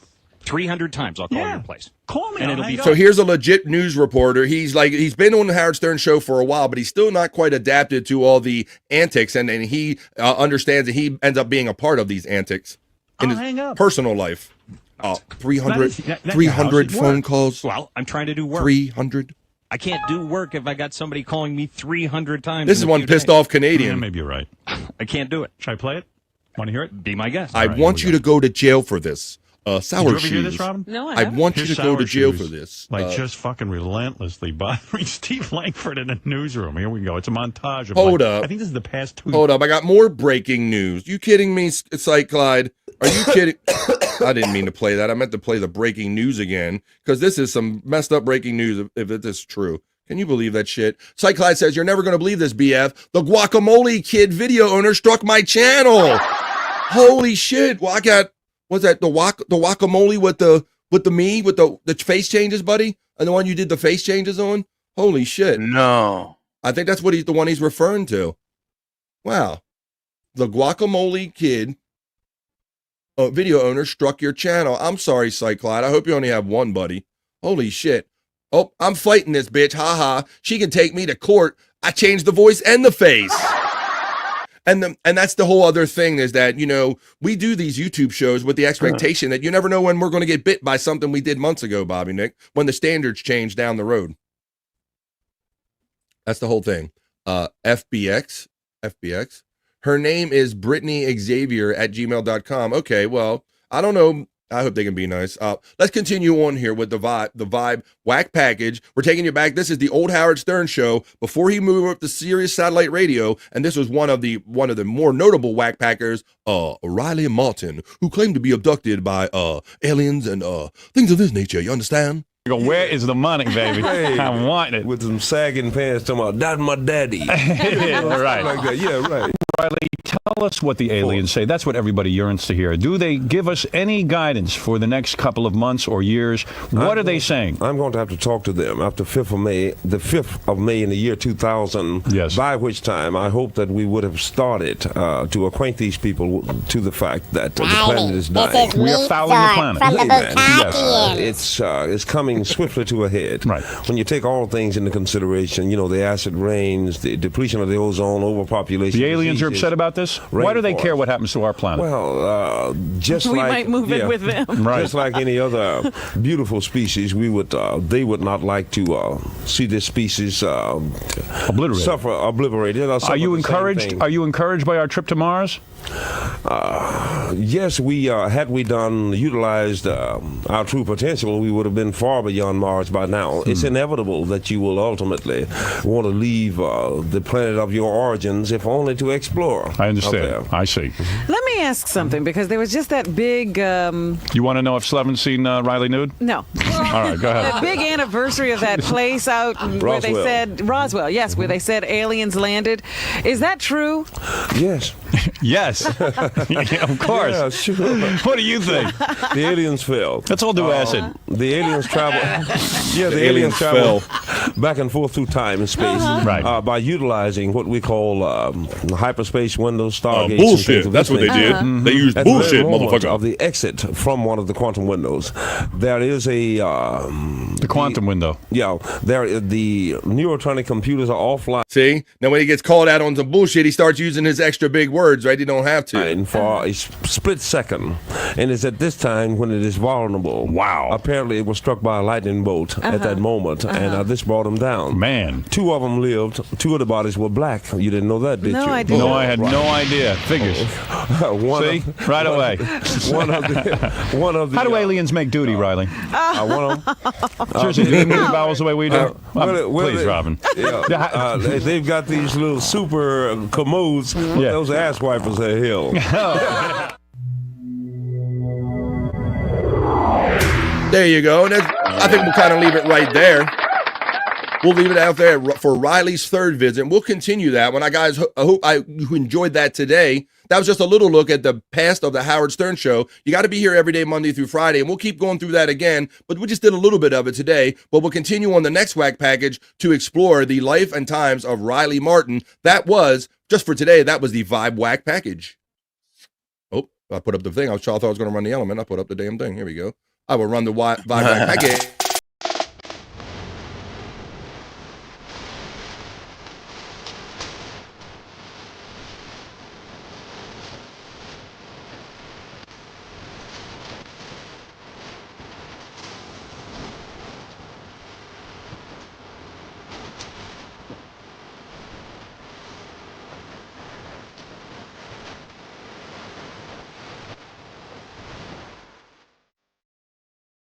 Yeah, we'll come back and hit that again another time on another day right here on The Vibe, folks. But I'm going to let you know that we are coming up on to 5 minutes before the top of the next hour, which is 3 o'clock where I'm at on the East Coast of the United States. And I know our boy Bob Levy told us in the morning show that he is doing a members-only show immediately following this show at 3 o'clock exactly. So we're going to make sure we pull this train in right on time. We're going to be the on-time train today. I want to thank, as always, my friends Bobby Nick and Scott Fitzpatrick for checking in. Everybody in the chat family. Guys, did I leave you with any thoughts on that whack package there, Scott? Look like you're about to say something there, buddy. No, whenever the pandemic first happens, whenever I jump down the Riley Martin and all the Whack Packers rabbit holes, and yeah, I agree with Bobby Nick. He's probably like, you forget how many Whack Packers really was when you start looking at it. I hadn't even thought about ranking them until Bobby Nick said it. Yeah, I even had a notebook paper, man, when I was writing them down. I had a where did you? Yeah, just to see where they was nowadays, see what I could find out about them. And Riley Martin was one of the rabbit holes I was stuck in for a long time during the pandemic. Well, that's a lot of fun. And, really things haven't changed much. We just shifted to podcasting because, you're always looking for like these kind of unique individuals, these Tammy types, these Perry types, right, Bobby Nick? These Riley types. These people are always out there in our society, but we're just not, rather than present them on the Stern Show, now we can go out there and kind of find them on our own. We don't have to wait for them to kind of be brought up to notoriety. We can find them ourselves and bring them up like Scott did with Tammy and with all the fun stuff that we have him, Cyrax and all the fun. And we're going to have more fun. And the thing is, Stern, I think, pretty much abandoned doing a lot of whack pack stuff. So I agree. He went highbrow and he kind of got away from not. I guess he thought it as belittling people or whatever. Now we could do it to ourselves and others, just like Wendy. So we're gonna keep having fun with this. Justice calling out Taurus, but Justice, you've been around here long enough to know that we don't do them every day. We do them Monday, Wednesday, and Friday. And today is Tuesday. I don't think I did them. Did I do them yesterday? I can't remember one day or the other. But we'll try to get to them tomorrow. He's talking about the soulful horoscopes. Rock you like a horoscope. We do them on Mondays, Wednesdays, and Fridays to see what the stars hold in mind for us on Monday, on the beginning of the week, the middle of the week, and the end of the week. But it's just Tuesday, so let's do that tomorrow. Psych reminds us that as I just reminded you, that Bob Levy, the members only show, happens right now, immediately following this show at 3 p.m. East. If it's members only, so if you're not a member, you can member up for as little as $4.99 and go over there and check out Bob Levy and hang out there in the Levyverse. We'll be over there in a minute. And maybe one at 7 with Granny. Maybe, says Psych Clyde. Eric the Midget is the number one rack packer, according to our friend Don. We could get into ranking them one day, and that's constant. It's very hard. Fred still uses the Wendy drops. I bet he does. Well, you know. She shits up her pants. 'Cause she's always a Wendy to me. She's always a Wendy to us, Don. You know what to do, Bobby. We love knowing Wendy Pack. We love this whole community. And it is totally trippy to know that we are best friends with the one and only Wendy Pack. And I've done shows with High Register Shawnee, or it's Shawnee, right? Let's see. Shawnee. It's not. It was. Here you go. It's Shawnee. So if you if you ever thought that I would listen to those radio shows back in the day and think I was ever in a position to kind of know them or be doing this show, it would be a mind. It would just blow my mind, and I'm super happy to be here with you guys doing this stuff. Hank the Angry Drunken Dwarf is the best whack packer. Why don't you come over here and sit on my lap, Psych Clyde, and we'll talk about the first thing that pops up, you motherfucker. Come on. That was one of his favorite famous jokes. Yes, Hank the Angry Drunken Dwarf, who we did feature here on the Whack Package when he did the rock trivia game against Gary Delabate and kicked his ass. But with 3 minutes to go before we got to be over to the Levyverse, Scott, what do you say? What you wanted to say there, and do your plugs, buddy. I'm enjoying this Riley thing. Whenever he used to get the when he had his own radio show, and the phone callers was hilarious. Yes, we'll have to get it. I think we're going to get into that, where they would call in and talk and kind of poke at him and ask him questions. Where they, because like you said, the viewers were a big part of being in on the joke, Scott. So what are you doing tonight, being that it's Tuesday, Scotty? Tonight is No Filter with Andrew and Friends at 7:00 Eastern time. All right, and I'm not sure if we got anything special going on there, but yeah, that'll be the big show for me today is that one, and then Wednesday is Return to the Lunatic Lounge, members only show at 9:00 Eastern time. Holy shit, Scott's got her down. Boy, getting good, Bobby Nick. That's all for me. There you go, Scott Fitzpatrick. Great fun hanging out with you, my friend. I love falling down in your hole, so to speak. I like your Cyrax. I like your Tammy. You're finding your own whack packers, because this is the kind of fun that we grew up having. Just we didn't make up these zany people, but we know they're out there and we have fun with them. And Bobby Nick, now he's going to give you some deets with 2 minutes to go before we make our way over to the Levyverse. You got to member up. It's members only. Bobby Nick, it's Tuesday. No Filter with Andrew and Friends. What are you doing? Yeah, well, you know what? Scott did such a goddamn good job. I'm going to bypass those two plugs, and I'm just going to say tomorrow after BF Live, 3:30 p.m. Eastern, check me out in the lounge, motherfuckers. Yeah, I do a music video show over on Rumble. So for the low price of $1, you can see your music video request on my show. So join me then, rumble.com/The Bobby Nick Show. Fuck yeah, there you go. Scotty handled them. We're doing it. I got to handle something, because I need to handle something with apologies to Deadpool. Because with all my bells and whistles working and not working, again, Deadpool, my phone tells me that you gave me $19.92 on PayPal. Oh, that's what he meant. That's what he meant by saying, he said in the chat earlier. What did he say? What the fuck was it? It was stream elements is being slow. Oh, okay. And I think he even put the PayPal or PP.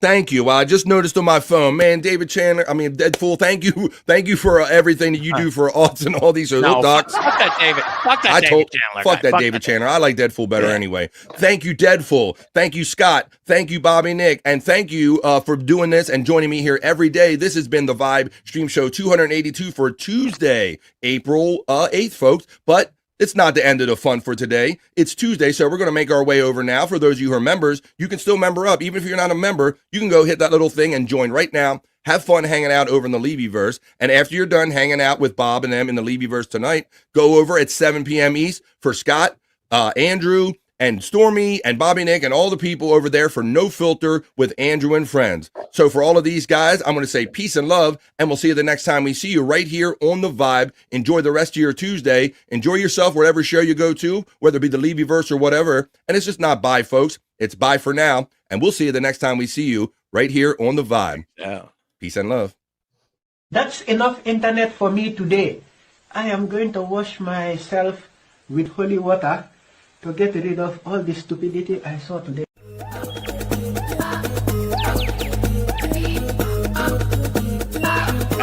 Jackie Mason. Fucking Bobby's fucking funny. Bobby Grant. I gotta give it to you. Line of the day, Bobby.